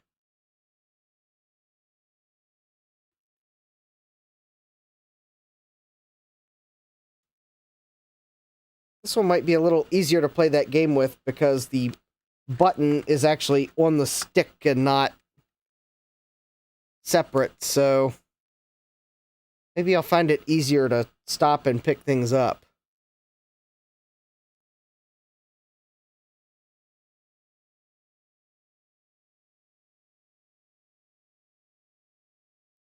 Oh, Jean-Francois says, plugging in a joystick with a powered-on C64/VIC-20 can cause issues. Well, that probably... Okay, well then maybe I'm the one that crashed the game. I want to avoid the cop.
Oh.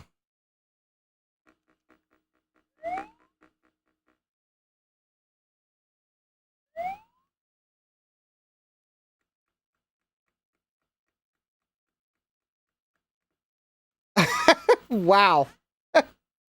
This game is kind of hard.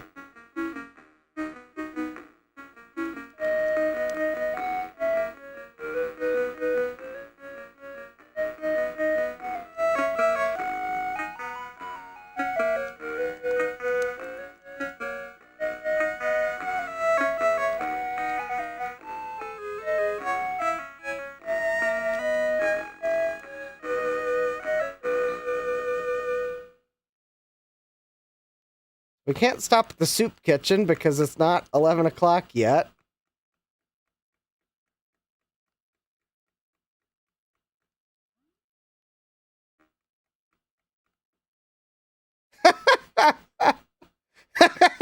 Beeborg says game developers back in the day didn't mess around.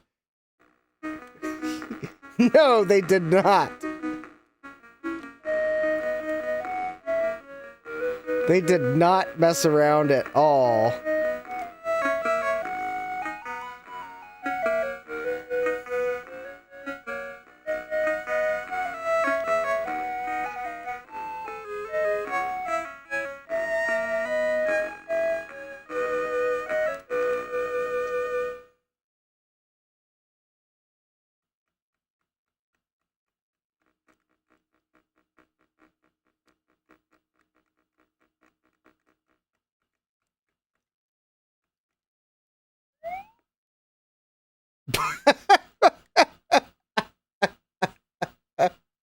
All right.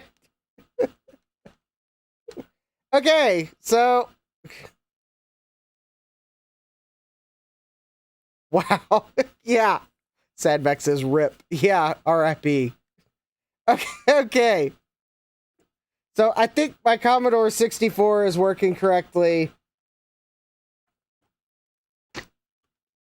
I don't know. it was probably a combination of me trying to set things up real fast. Maybe I did try to plug a joystick in, or maybe someone that came up to the table knew that game needed a joystick and plugged one in and crashed the C64 and I didn't see it. But I think I'm going to say that the C64 is working correctly. Also, this joystick, it's got a neat feature that the stick part of it, you spin it and it will retract the cable into it. So it's like a 2-in-1 joystick. So anyways, that's pretty cool. For $3, that one works great. This one works great. So now I have two really good working Atari joysticks. I'll have to try out my Gravis gamepad, or my Gravis PC one at some point. So it was $5. These were $3 each. Excellent price. And Dave says, Justin, ready for the debriefing. Yeah, we are debriefing by going through everything that needs to be going through. So the Commodore 64 works. These joysticks work great. Let me grab the other item that failed and we'll see if it works. It probably does. I think I know what I did wrong. Anyways, the other item that failed was I had an SD card fail in a Blue SCSI. Mike says, I have a Mercury Switch joystick I need to send you. Awesome. Oh, yeah, I need to, I keep forgetting to update my video description. I actually, I have a post office box now. I keep forgetting to, like, put that in the description. So, anyway, yeah. At some point, well, obviously, if you need it to send me something before I figure out how to word it in the description, yeah, I can obviously totally get you my P.O. Box number.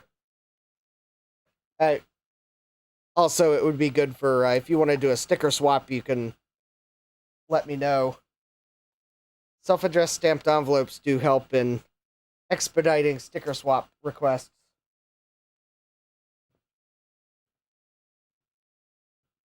But I'll, yeah, I can get your post office box.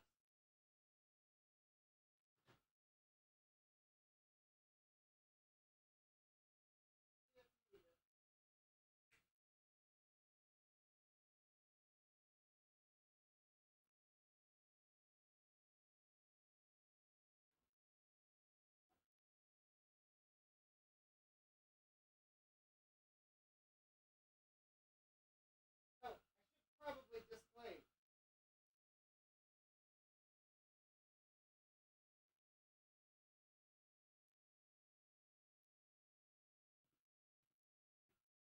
Although, I guess for anyone that might be thinking that if I have entrusted you with my street address, you can't use that, well, you can. It hasn't changed.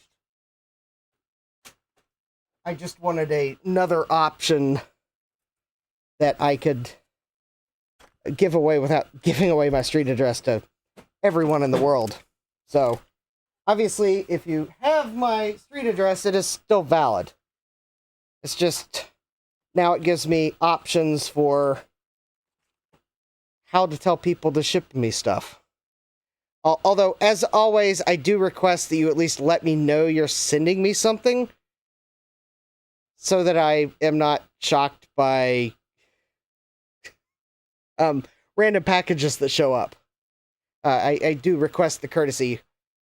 I mean, I'm all good for a good surprise if you want to, like, send me something that's a surprise, but I do at least ask the courtesy you let me know you're sending me something. Especially if it's to my P.O. Box, because I don't check that every day. It's close to my house, but it's not, like, on the way. So I generally am trying to get into the habit of checking it once a week. But if I know something's coming, I could check it more often.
All right.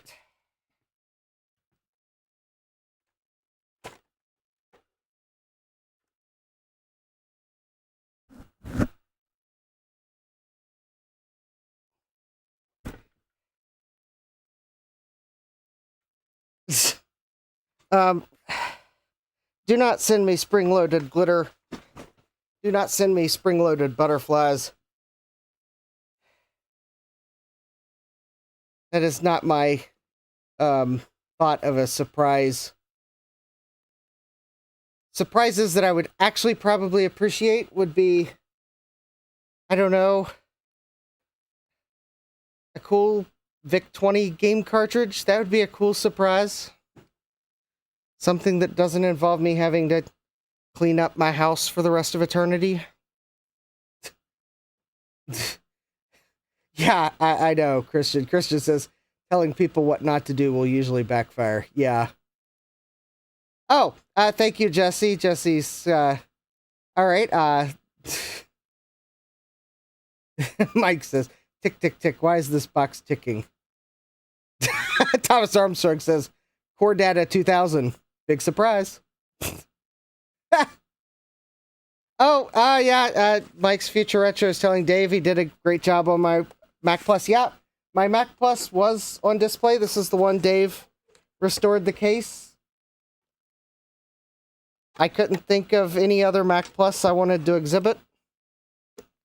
Some folks wondered why there was a keyboard protector on the keyboard, but I brought the same keyboard that came with the Mac Plus. I did not, however, bring the same mouse that came with it because I don't have it included a mouse that requires an optical mouse pad, and I do not have the optical mouse pad for the mouse that came with it, so I did bring a standard Mac Plus mouse, but this is the keyboard that came with it. It's easy to remember which one came with it because it has the protector on it. I guess it was also a good way of protecting the keyboard from sticky fingers. In the literal sense, if anyone had been eating right before.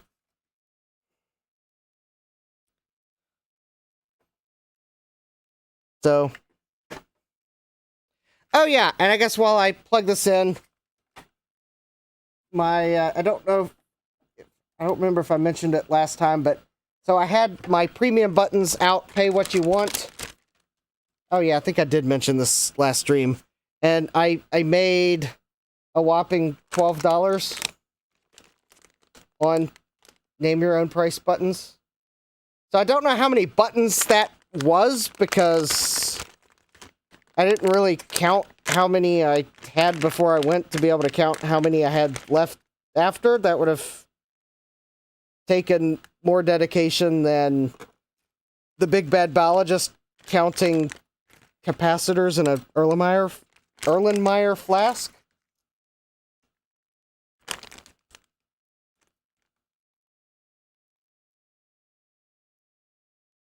But anyways, all right. So the thing that failed with the Mac Plus was the SD card failed. Thomas Armstrong says Trident cards. I have more 8-bit ISA Tridents. Nice. Yeah, I actually probably could potentially use another 8-bit Trident PCB or two. I placed what may be my last IC order from China for the foreseeable future yesterday, after reading that the de minimis exceptions would be ending May 2nd, according to the text that I found online. And I kind of, well, don't want to pay an arm and a leg in tariffs, and I don't think anyone could blame me. Still kind of worried I might, but anyways, we'll see. I ordered a couple more Trident chips, among other things, but I needed RAM chips.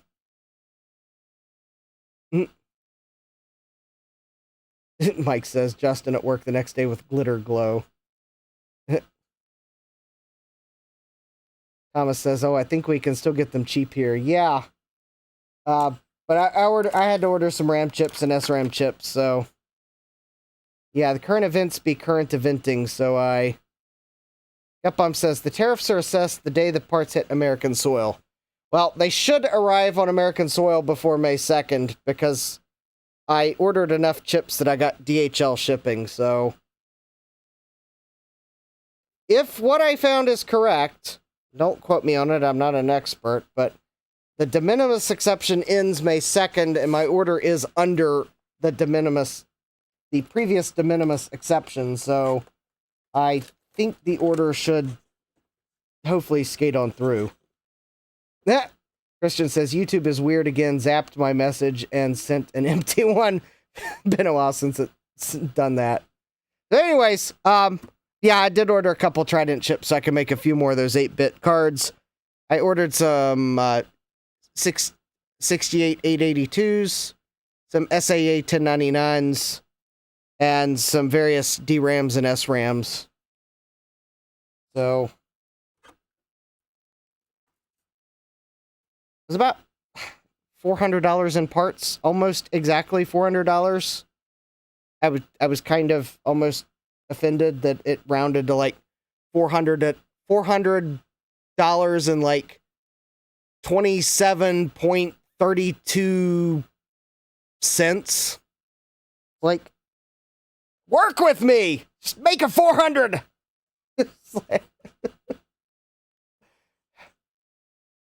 Yeah, as I said, one last IC order for the foreseeable future. But yeah, I needed some DRAMs and SRAMs, and I threw in a couple extra goodies for Macintoshes. So, oh, here we go. So I got the Blue SCSI. This is a new SD card.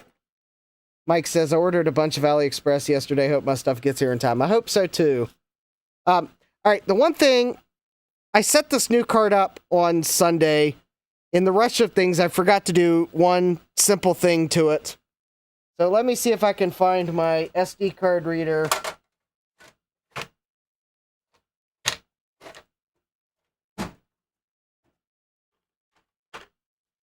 I seriously probably need to put a sticky note on my Mac Plus above the SCSI port with a simple reminder, especially if it's the one I take places. The simple reminder should read, did you put the INI file on the SD card? Because I think that was the reason why I took the Mac Plus off my table Sunday morning. If anyone happened by my table Sunday morning and wondered where the Mac Plus went, well, I was having trouble getting it to boot, and driving home, it dawned on me that I forgot to put the INI file on the SD card.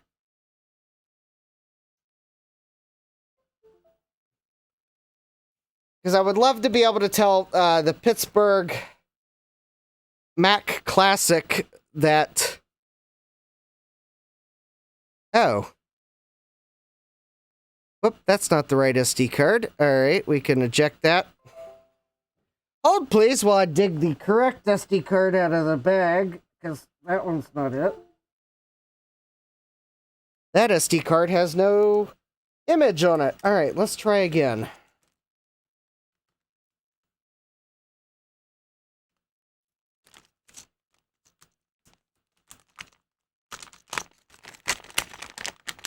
Thomas Armstrong says the Trident chip's country of origin is Taiwan.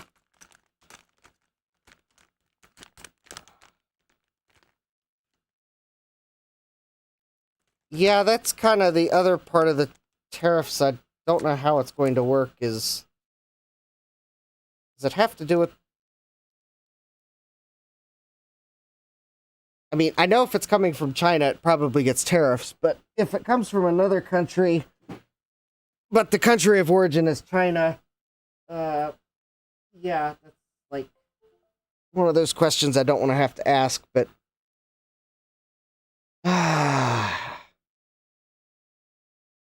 Well, that's... Well, now I think I know why I couldn't get the Blue SCSI to boot. Okay, well, that's definitely not an SD card with Blue SCSI images on it. I don't know what that's a card for. All right.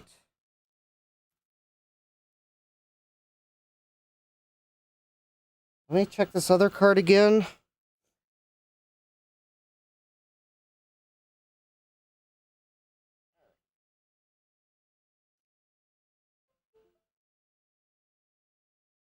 Oh, well. All right, hold please. Apparently after not being able to boot the Mac Plus, it looks like I deleted the image off the SD card or something. So I guess let me...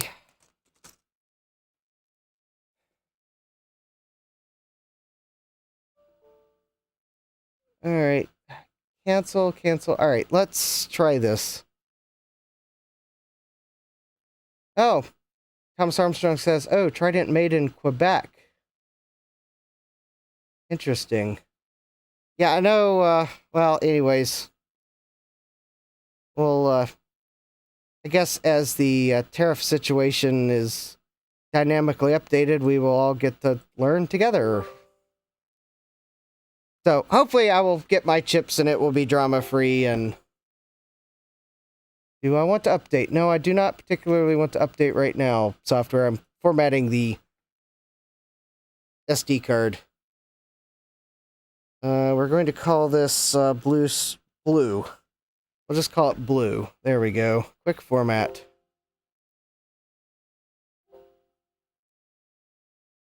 All right. Thomas says, and all the chips are stored in China. Yeah.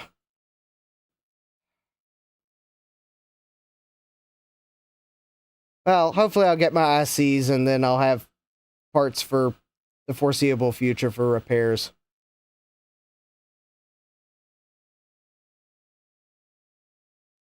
And if I run out of chips then, I'll probably just buy them on eBay from someplace that already imported them, so I know the bottom line price when I place the order.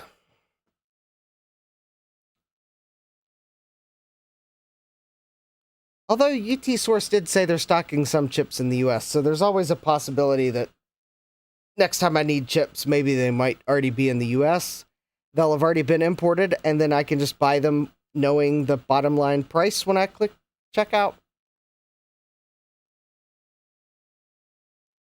Because that's really my main concern is I don't like ordering things when I don't know what the bottom line price is when I place the order.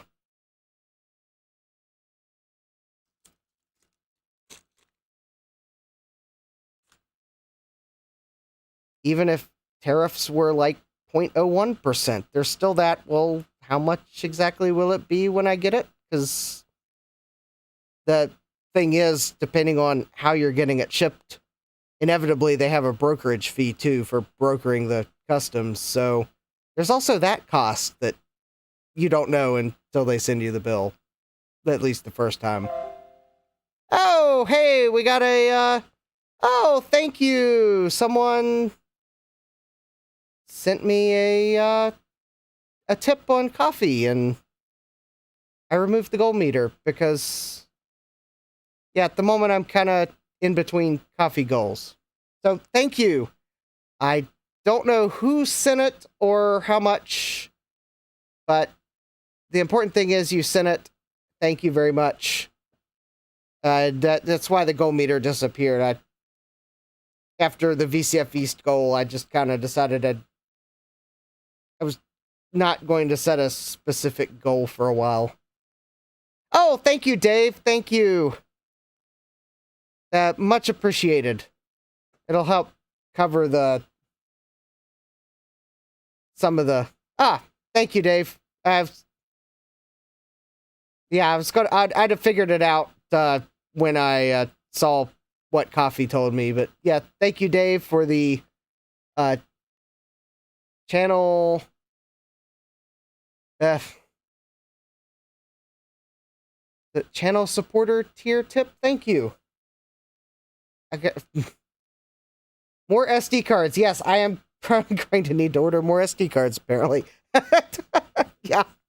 Yes, it definitely helps, because in fact, even today I got random $40 to my PayPal account and had to go figure out what it was about. Because the pop-up message from eBay or from PayPal told me it was from, and it was just the name of a bank. And I'm like, why in the world did I just get a PayPal from some random bank I've never heard of? Turns out it was the settlement from a class action lawsuit. It was the Facebook, one of the Facebook class action lawsuits, and apparently that was the bank the law firm used to disperse the settlements. It didn't show up as like the Facebook settlement. It showed up as the bank that sent the payment. So I had to figure out. Luckily, there was a comment that told me what it was for, because otherwise I'd probably still be trying to figure out who sent me a random $40, and are they going to try to claw it back when they realize they made a mistake? No, it was a class action lawsuit that I had to file the information for being a class member years ago, and finally in December the last appeal was denied. So, or earlier this year the last appeal was denied, and there was a clause that they wouldn't pay out until 45 days after all appeals have been exhausted. So, hence the random payment today, because today was 45 days after that last appeal was denied, and that exhausted all appeal options. So, yeah. Well, Gutbomb, they may still be making payments. Gutbomb said, I figured it would just be $7. I haven't been paid yet. Yeah, Jesse says $40 is quite a bit for class action lawsuit. Usually they're like $3. Or usually like some coupon you'll never be able to make. Yeah, it was like 40. Oh, hi, 1-Bit. Welcome. Yeah, it was like $40 and some change. That was the other reason why I was kind of baffled when I got, it was $40.67. And it was from a random bank. I'm like, yeah, it took me a moment to figure out what it was for, but it was apparently that settlement. And yeah, I was shocked it was $40 when I saw what the settlement was, but I think it was one of those settlements that they had to pay out the settlement money. So it was pretty much a probably prorated to whoever actually bothered to file the paperwork. So hopefully you'll get yours soon, Gutbomb, because I don't know how many they're paying out, but I presume there is some finite time required to process them. What am I doing? Oh, that's right. I was formatting an SD card. I got sidetracked by chime noises on my computer. All right. Did the SD card format? Yes, it did. All right. Let me see if I can. Thomas Armstrong says, I got $60 for my old iPhones each. Yeah, I remember that settlement. I think I got something like, it was like $40 or $50 US.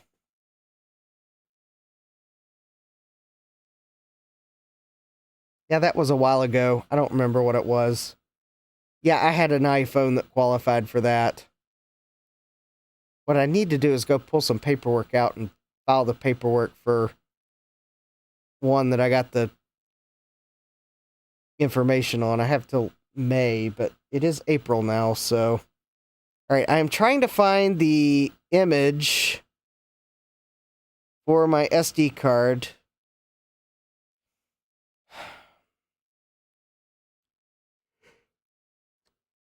Oh, I may not have the...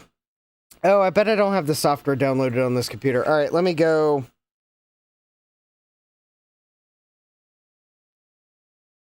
All right, let me go to archive.org and download it. So it's the Mac Pack. Here we go. Mac Pack for FPGA. I'll actually put this link in the chat in case anyone wants to... The slowdown bug is more like the purposely introduced slowdown to preserve battery performance, or whatever their official explanation was.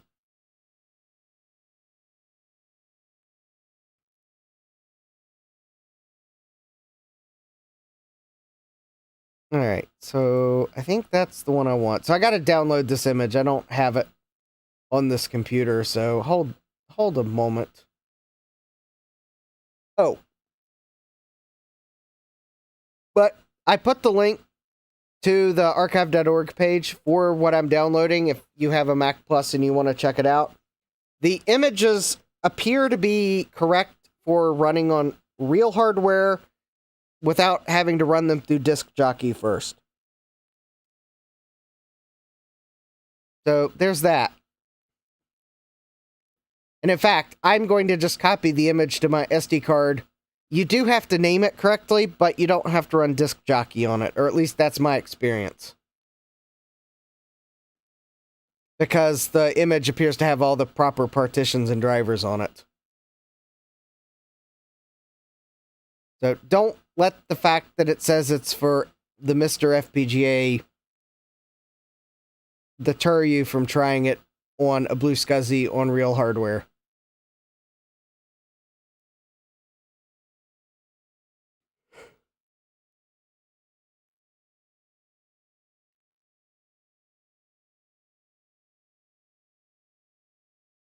But the one important thing is, though, you do need to have a bluescsi.ini file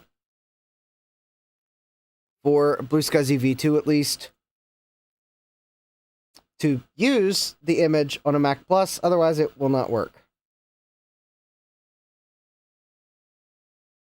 Alright, we almost have this downloaded.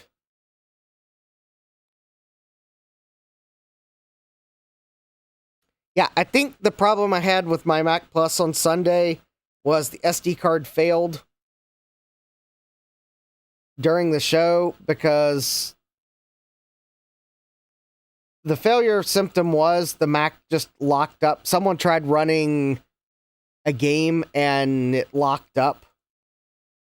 And when I tried to reboot the Mac, it didn't see a disk image. So that was kind of my clue that something was wrong with the either the image or the card itself. So I put the card in my MacBook in an SD card adapter, because luckily I had my MacBook with me, and it did not detect the card at all, which told me it was the card. So I tried setting up a new card real quick, but the thing is, I forgot to put the INI file on the card. So when I tried to boot it, it didn't boot. And then the guy that was there from the Pittsburgh Classic Mac lab, he had a external hard drive for Mac Plus. It wouldn't boot that either, so I was worrying that there was something wrong with my Mac Plus, but I think he tried using that hard drive on another Mac. It wouldn't boot it either, so I'm thinking now, my problem with the Blue SCSI was I forgot to put the INI file on it, and I think since his hard drive wouldn't work on another Mac, there's probably a problem with his hard drive as well. So it was kind of concerning me that I had a potential Mac Plus failure, but I'm about to demonstrate that I think now I figured out it must just be I forgot to put the INI file on the SD card on the Blue SCSI, and I'm pretty sure it's just going to boot, but we have to wait for it to copy the image file onto the Blue SCSI, or onto the SD card.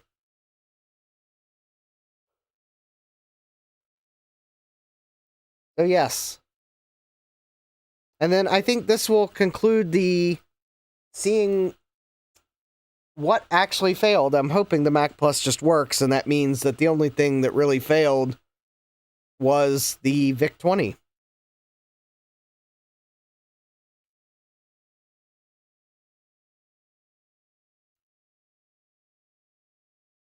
Because of the computers I took, the music computer was a champ. It's actually Actually, I took my original music computer because I actually own several, some of which are in parts condition, some of which work. I don't know how many I have. I probably have too many, but it's a neat computer, and some of them are in parts conditions, and I need to, like, combine them to figure out how many fully working units I have, and then we'll see what I do with them. But anyways, yeah, that was by far seemingly the most popular one. And quite honestly, I'd be tempted if I went back to VCF East to exhibit. I would almost be tempted to possibly do an exhibit on just that computer. Instead of trying to show off a whole bunch, show off the ecosystem for that computer. I think that would be a very interesting exhibit.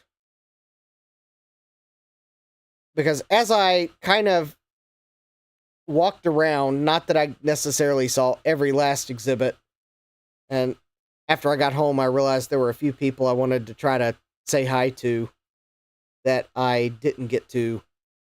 I think I had the only Yamaha music computer there this year. Of course, that naturally means that there'll be 5 or 6 next year.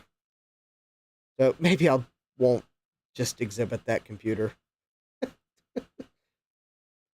I think I also had the only compact LTE 5400 there.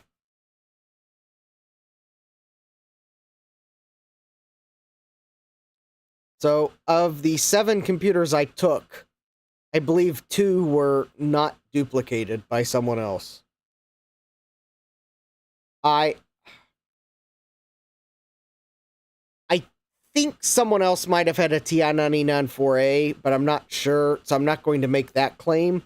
I'm fairly sure someone else had a VIC-20. I think I did see 1 or 2 VIC-20s elsewhere.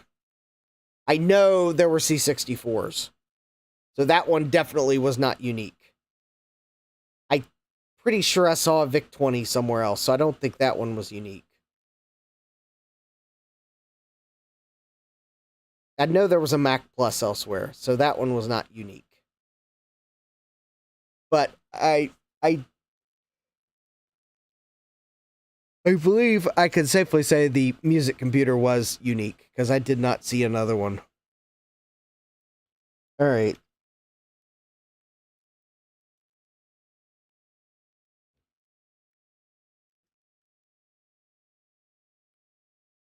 Alright, I am renaming my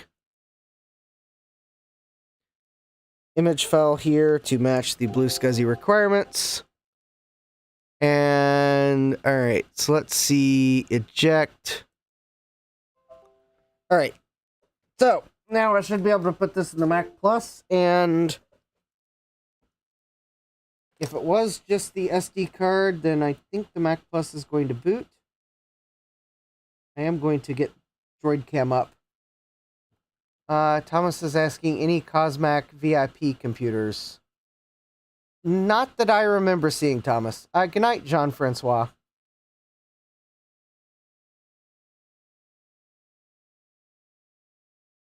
I do not recall seeing any Cosmac computers.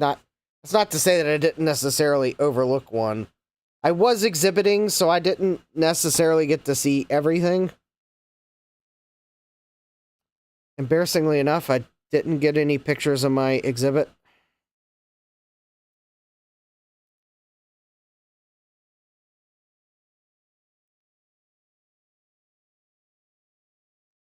I had wanted to take pictures, and I didn't get a chance Saturday because the crowds came before I could take pictures. And then Sunday, the VIC-20 failed. And at that point, I pulled the VIC-20 off the table, and then I pulled the Mac Plus off the table. And then at that point, it wasn't a complete exhibit, so I didn't take pictures of it. I kind of regret not, like, getting a chance to take pictures of it Saturday, but, well, c'est la vie.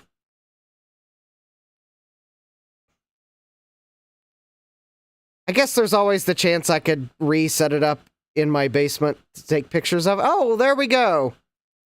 So it is something I am going to try to do. is I'm going to try to set the table up the way it was at VCF East before things failed, and then take pictures of it, possibly take some video of it, so I can at least show folks what was there. Okay, this is the one thing I don't really like about the Mac Pack. Sorry for the shaky cam, but I need to get a tripod for my iPhone.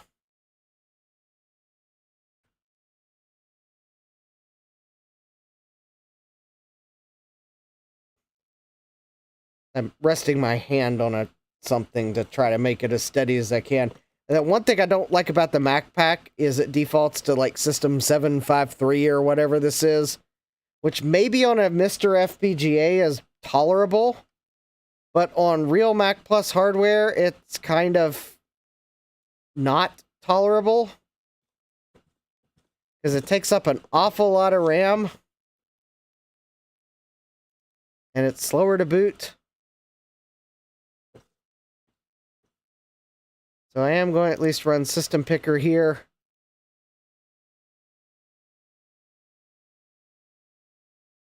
Thomas says I should have never sold my CompuColor 2.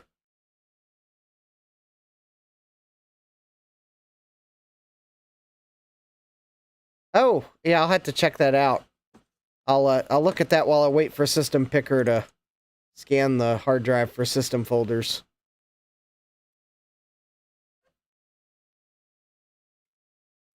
Actually, I think maybe I can change the search depth to 1, and that might speed it up.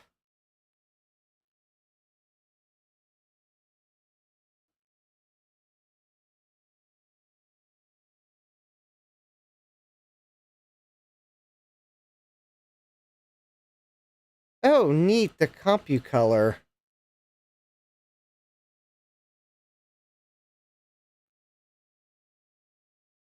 Oh, that's neat. Oh, there we go. Oh, that made it so much faster to scan for system folders. So that is a much more appropriate system for this Mac.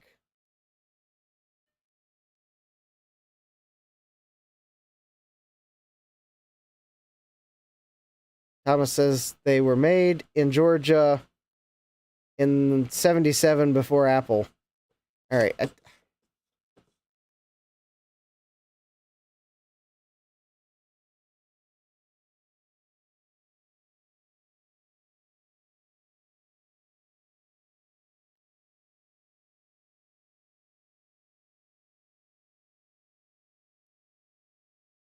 And there we go.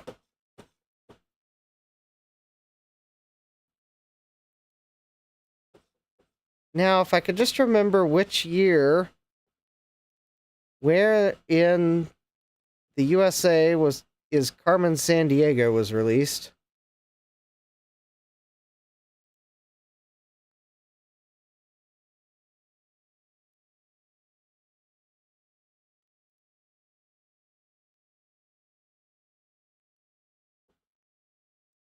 Because that's the game I had running most of the time.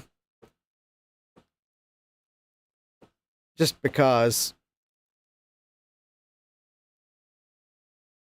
Richard Tech Dan says, wow, yeah, Norcross, Georgia, probably in Technology Park, my old stomping grounds.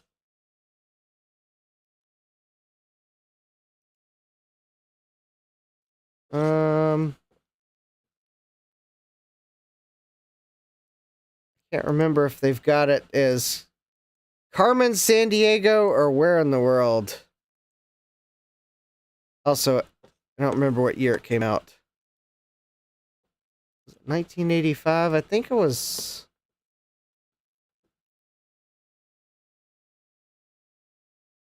Because the video game drove the game show on PBS, so the game show on PBS was like mid-90s. I want to say the video game was late 80s or maybe early 90s.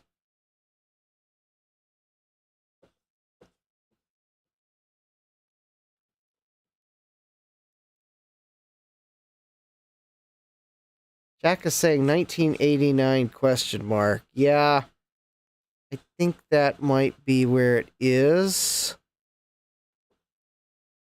Because there's Tetris.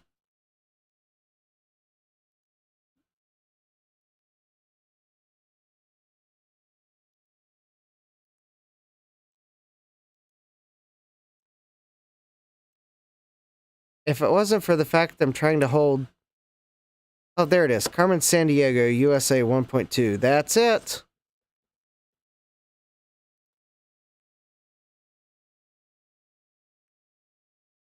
Sloopy says 1986 is when it was released. Oh, well, then their categorization's wrong. And hi, Sloopy. Jack says, I think I was in 4th or 5th grade. Carmen Sandiego, USA. And where do we start? Somewhere in Europe.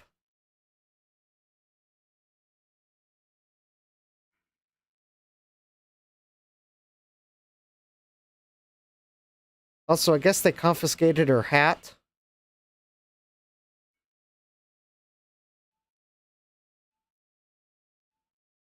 Oh, yeah, released for Mac maybe was 89. Oh, there we go. Sloopy says, oh, 86 for Apple II and MS-DOS, 87 for 664, and 89 for Amiga, 2GS, and Macintosh.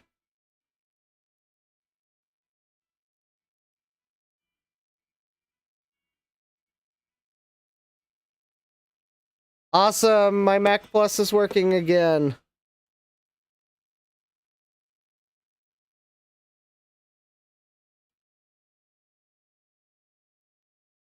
All right. Very cool. So, my Mac Plus was... It was just the SD card. That was the problem. Had nothing to do with the SCSI chip or anything. It was the SD card, and apparently when I set a new one up, I forgot to copy the INI file to it, which is why I thought I was having trouble with it. Jack says, I have a ton of 2GS floppies, and 100% of them are legally acquired. I guarantee that. Do you guarantee it like the guy from Men's Warehouse? Or is that the one I'm trying to think of? If I got the wrong chain, it might be... No, I think it is Men's Warehouse. Or is it Joseph A. Bank? One of the two of them it advertises that you had the guy that would guarantee it at the end. Thomas says, you know you're old when you see Space Invaders running on an 1802. All right, well, my Mac Plus that Dave repaired is working great, at least until the SD card fails again. Oh, yeah, Retrotech Dan says, yes, Men's Warehouse. Yeah, Jack says, I think you're right, that's the Men's Warehouse guy. Yep.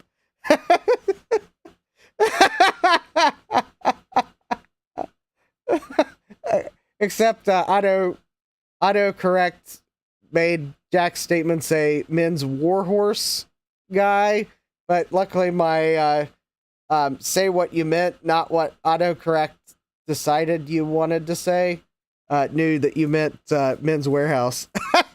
Thomas says autocorrect is evil. Yeah. Men's Warhorse is that new chain of stores that you just probably don't want to shop at.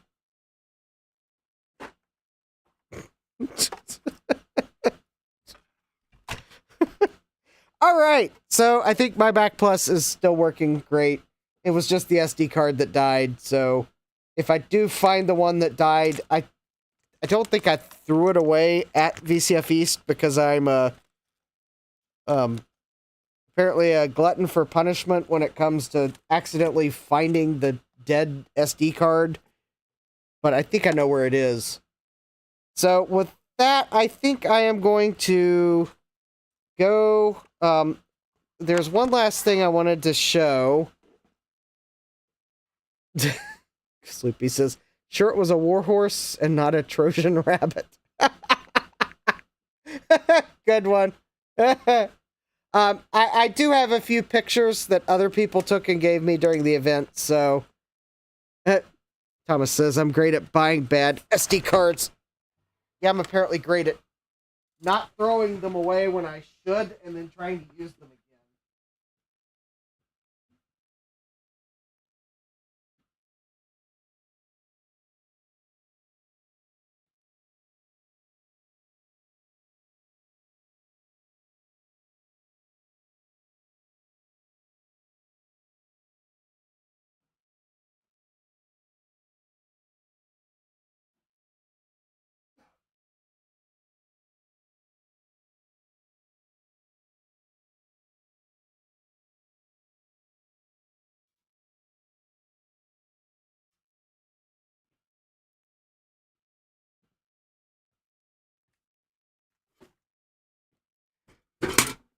All right. So, yeah, I even had this cool little box for my name your own price buttons. I made it self-serve, just so I didn't have to deal with it. There was a sign that goes on this. Here's my AV switcher.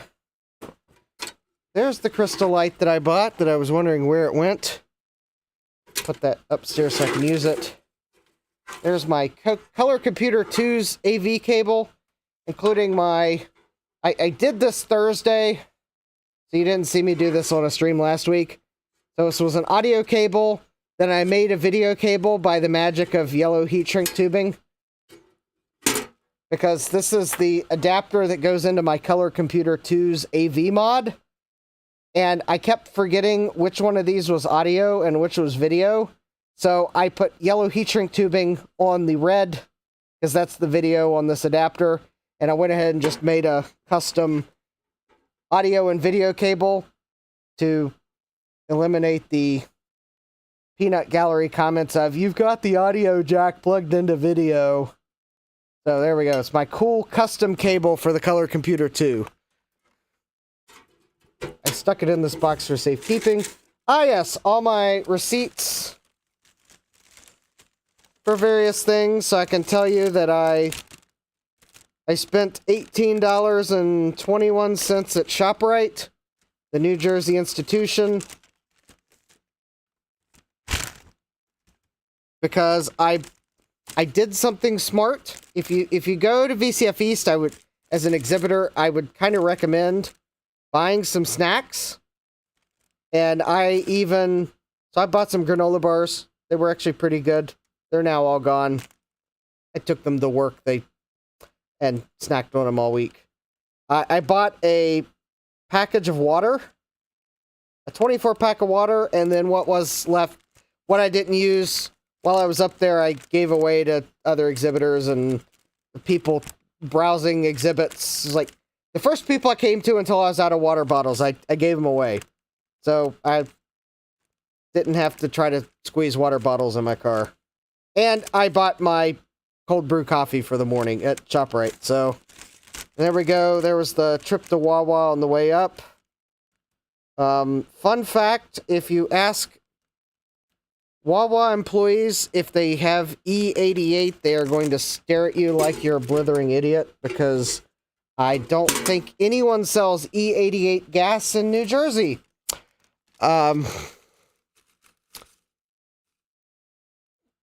If you are in New Jersey and that is wrong, I would love to know what what gas station chain sells E88, because that's normally what I put in my car. I just stuck with the old regular unleaded until I got back to Maryland. And then, oh, no, actually, no, I filled up with regular unleaded in New Jersey, and then actually I made it all the way back home before I had to fill up, and then I was able to just get the E88 I normally get at Sheetz. But anyways, yeah. Fastest way to feel dumb is to ask a gas station if they carry some fuel that apparently is not available in the state you're in, and they're wondering what in the world you're talking about. But anyways. Thomas Armstrong says our co-op sells it. All right, at least someone knows what I'm talking about.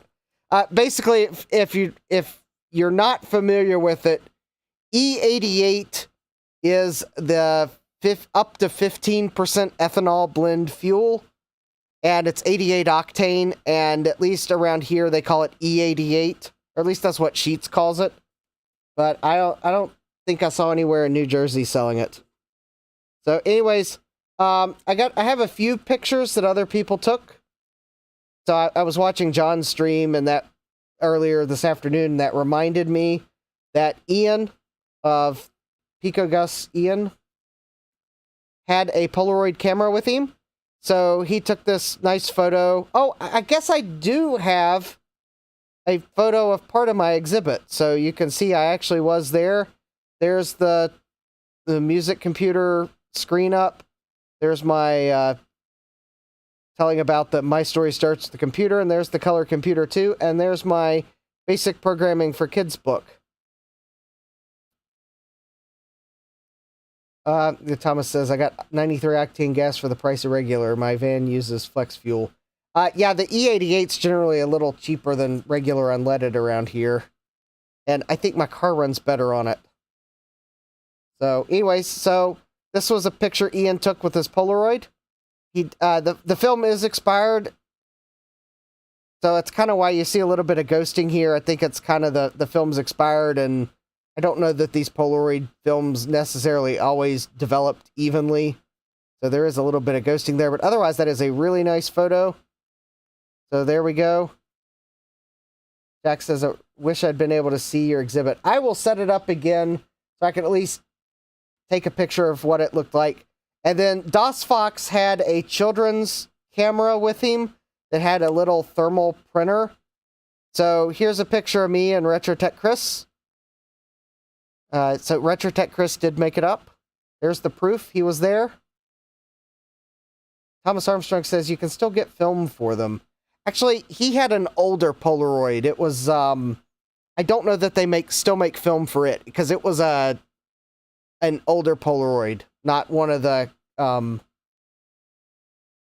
it was one of the ones where the film comes out in a pack, and you have to wait the proper amount of time before you open the pack. Thomas Armstrong says made in China. Oh, well, maybe maybe he's just using up the film he already has. Maybe that's what he was telling me. And then the last photo I have here is, again, DOS Fox with his children's camera. Picture of me and Tom Barber. So there we go. Yeah, Thomas Armstrong says, yep, they strip and rip. Yep. That's kind of a good description of how that Polaroid film works. So there we go. Some photos, even if I didn't get any of my own, got some photos. When I get a chance, I am going to scan these in, and I'll probably post them to Instagram or something. So there we go. Here's my photos. Oh, there we go. And there we go. The most important thing that was in this box. And by most important thing, I mean the thing that we must do the following with.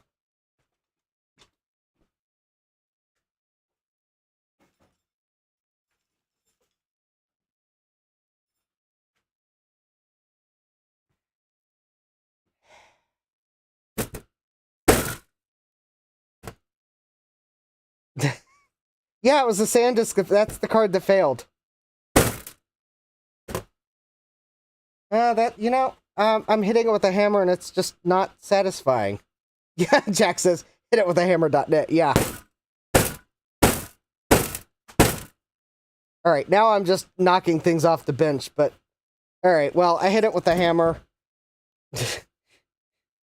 Thomas Armstrong says, they are tougher. Yeah, that is, yeah, that's the SanDisk card. Apparently somehow I drugged some bubble wrap over behind my chair. Sorry about that.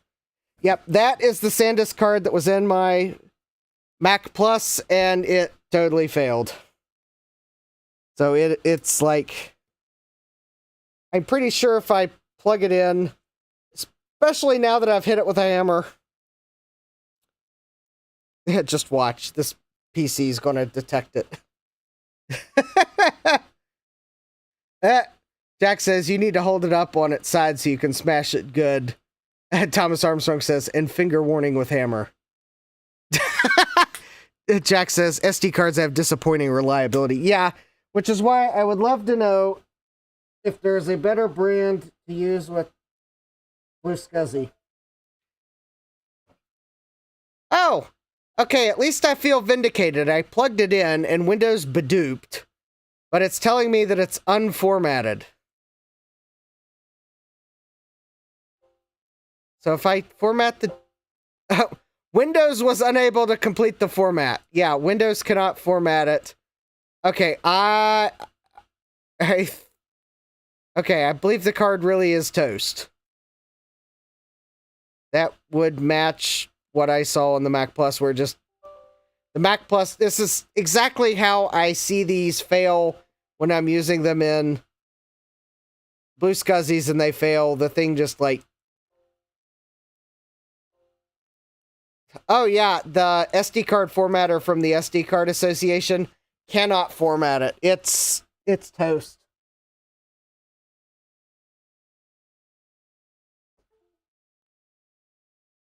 Yep, usually when you have a SD card fail and it's in a Blue SCSI... Oh wow, it's like getting really warm too. Yeah, it's okay. Maybe hitting it with the hammer did not help, but it did fail in the normal progression. I've seen SD cards fail when they're in a Blue SCSI, except it failed really fast, and basically you get a little bit of weirdness, and then usually it'll just lock up, the computer will lock up, especially if it's like macOS 6 or 7, because basically the SD card stops reading and writing, and those OSs really can't handle the fact that your drive just completely disappeared all of a sudden with no warning. So yeah, I think this card is getting really hot. So unfortunately, I know this will probably make someone mad, but so that I do not try to use this card again, because it is dead, it will not format. I'm sure someone out there would probably be like, well, why didn't you like sand the epoxy off of it and try to reflow the ball grid array chip inside of... Sorry. This is what we do to SD cards that fail during an exhibit. We make sure that I don't fall for using it again. Oh, I've had this card for so long. I just voided the warranty. I've had this card for so long, I don't know that I would be able to claim for warranty. It's not like it was a new card. Well, alright. I wish I'd seen that before I cut it in half, because I could have checked. But anyways, yeah, warranty's void now. Jack says, and next VCF, you'll have to remember to use a fresh card. Yes. I think next year I will remember to order new cards. Because basically what I did is I went through my SD card pile and I found name brand ones. Thomas Armstrong says, I take car batteries back to Costco 5 years later.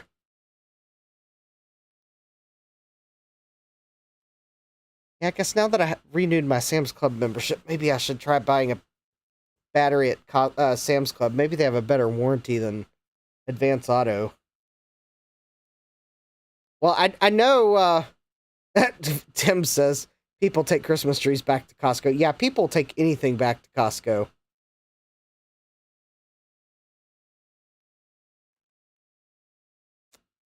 But I do have to say, I don't know that I'm necessarily the hugest fan of the Walmart Corporation, but I have to say that I do appreciate that, at least for now, Sam's Club still treats you like an adult. Because I can go to Sam's Club, I can just walk right through the door. They don't ask to see my ID. I don't have to, much less do I have to scan my Sam's Club card.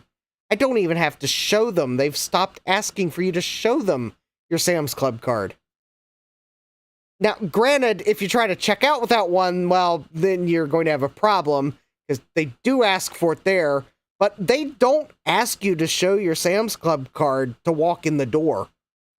Now, I think they do for early hours, for like business or plus members. I think they do make you show your plus card to get in the early hours, but if I go regular hours, they've yet once asked me to show my Sam's Club membership. And the other thing is Sam's Club has what they call it, scan and go. I can walk through the store, put stuff in my cart, scan it, and check out without having to get into a checkout line. And, I mean, granted, they usually still count your items at the exit, but yeah, Sam's Club treats you like an adult. Costco makes you scan your membership at the door. In fact, I think at Sam's Club you could walk in, go to the food court, buy food. I don't think you have to show your Sam's Club membership there.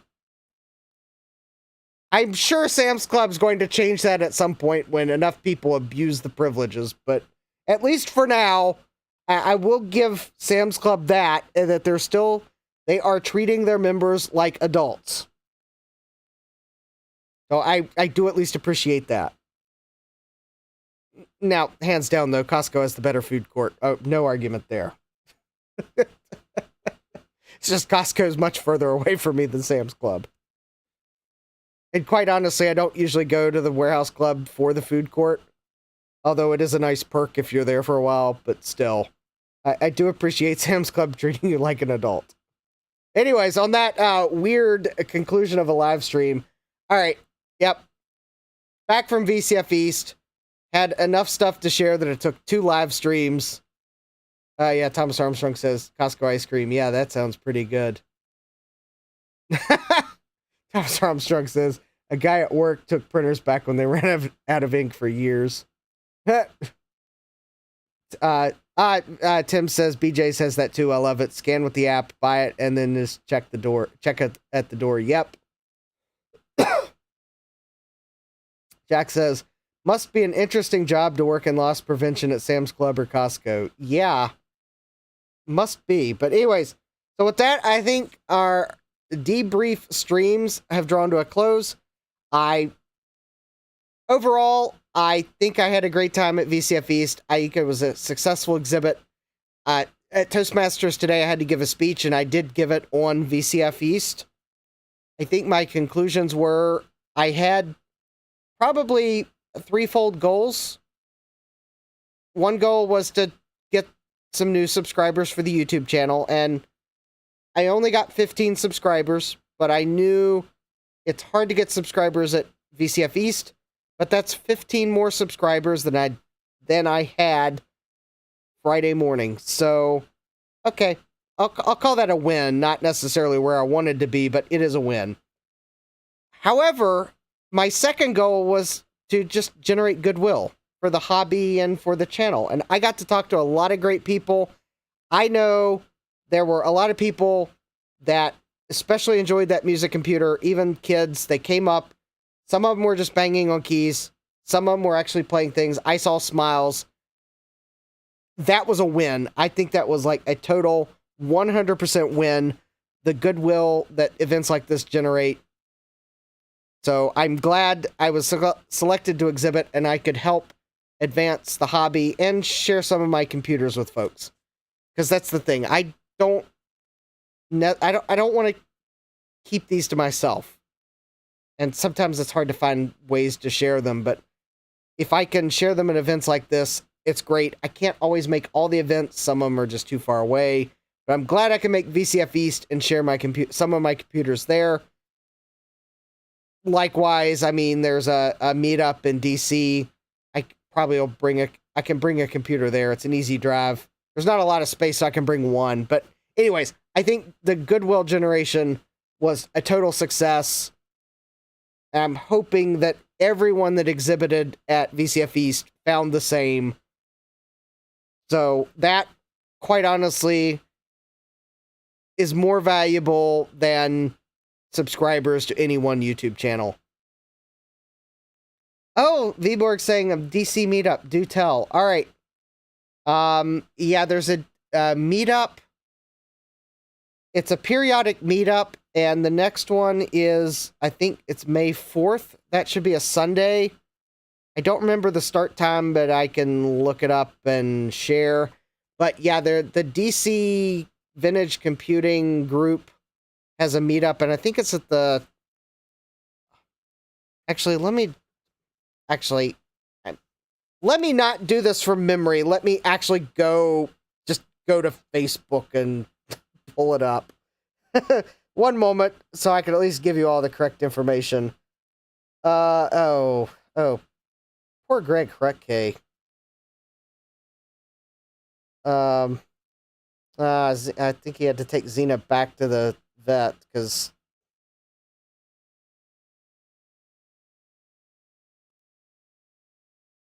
she opened up her sutures. Poor Greg.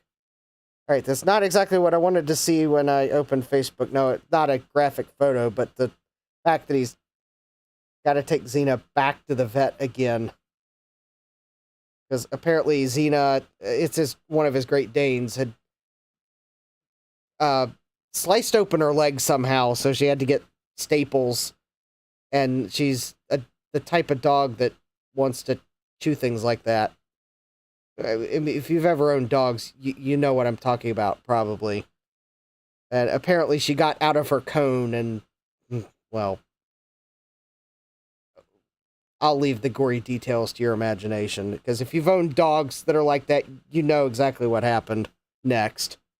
Yeah, she got out of the cone of shame, yep. Poor Greg. Alright, I'm trying to find the information on the meetup. I am trying not to get sidetracked by all the other Facebook posts while I try to find there we go, the DC, it's the DC Area Retro Computing Facebook group, and it is the Vintage Computer Meetup at the Chantilly Regional Library. It's in Chantilly, Virginia, and it is from, I'm trying to see if the hours are here. It's in the large meeting room, and it's from 1 to 6 p.m. on May 4th. Oh, yeah. Oh, Tim said I thought there was another meet I didn't know of. All right. Anyways, yeah, I'm hoping to make that meetup, and I'm going to bring a computer with me this time around, so... anyways, yeah, so that's kind of the next event I'm going to. It's not a big one, but I'm going to try to make that meetup, and I'll bring a computer with me. Probably something different than I had at VCF East. Yes, there is also, coming up in 2 weeks, thank you for the reminder, Tim, the System Source Swap Meet at System Source, which actually, that's not the right, actually, I had that sticker sitting here. I picked up a System Source sticker while I was at VCF East. There we go. So anyways, System Source is hosting a swap meet in 2 weeks. Details are on the VCF webpage. In fact, actually, I'm going to go ahead and...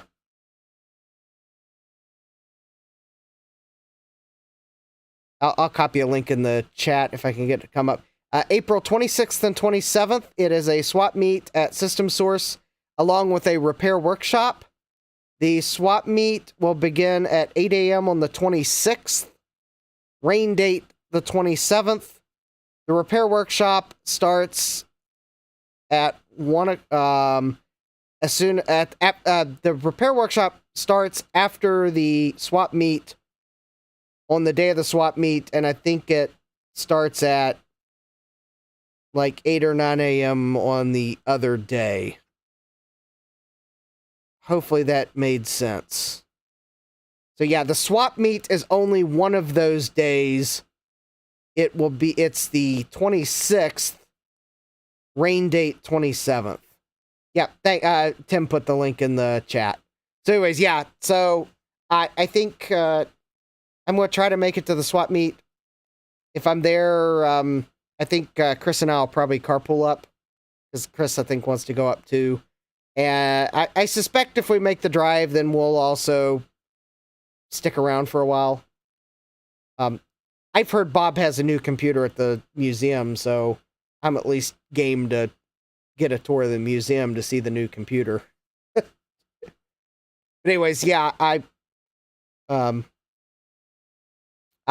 says I'll be there. Got some stuff to clear out. Awesome. Anyways, yeah, I hope to be there at the swap meet and then at the DC meetup.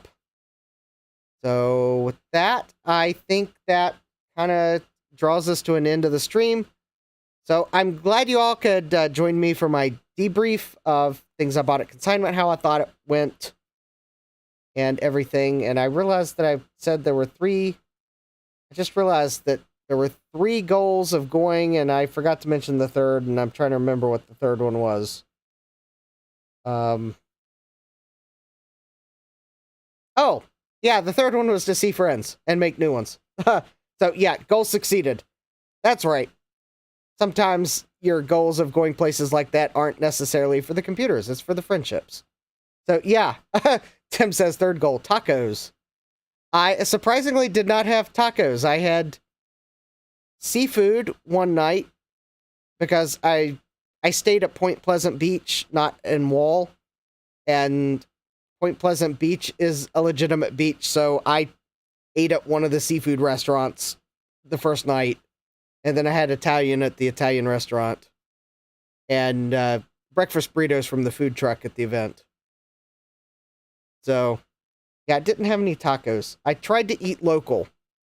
Because I have a goal that when I travel, if I'm traveling somewhere like that, I like to eat local.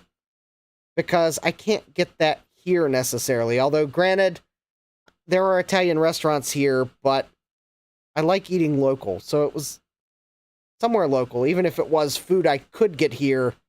It's the ambiance and the things like that, and I'm helping a local business in the area. Because quite honestly, I could eat fast food anytime. So I like to eat local when I can when I travel like that. So, yeah. No, I like to eat at local restaurants, to be clear. Tim's like, you eat local? Scannable. No, I eat at local restaurants. So, yeah. Which, actually, I guess if you're in Wall, I like Vinny's Italian restaurant. It's on, I think it's on State Route 35, if I'm not mistaken. Trying to think of the address. It's either State Route 18 or State Route 35. Anyways, it's a pretty nice local place. They have Italian. They have subs. They serve on bread that comes from New York. It's really good. I even had a slice of authentic New York style cheesecake while I was there.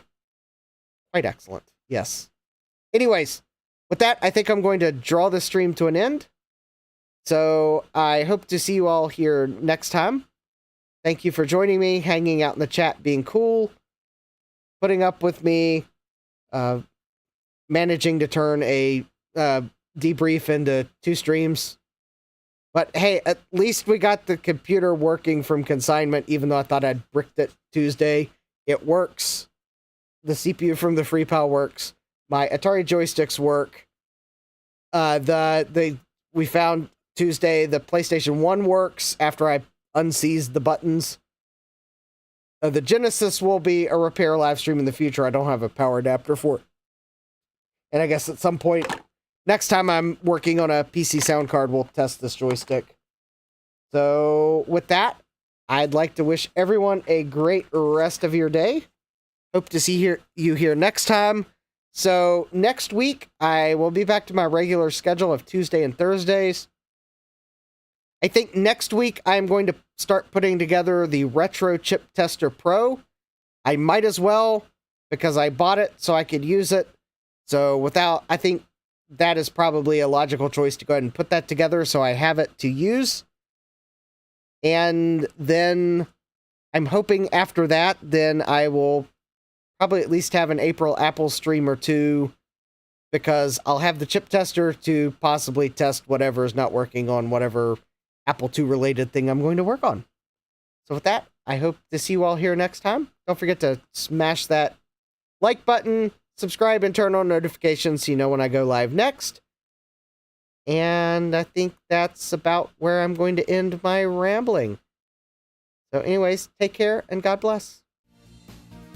Computerized Start is brought to you by my awesome patrons on Patreon and by your tips and memberships on Ko-fi. These and other channel supporters make my live streams possible. You too can become a channel supporter with tiers starting at just $1. Don't forget to smash that like button. And if you've liked what you've seen, subscribe and turn on notifications so that you don't miss the next video or live stream. And as always, thank you for all your support. I hope to see you next time. And until then, take care.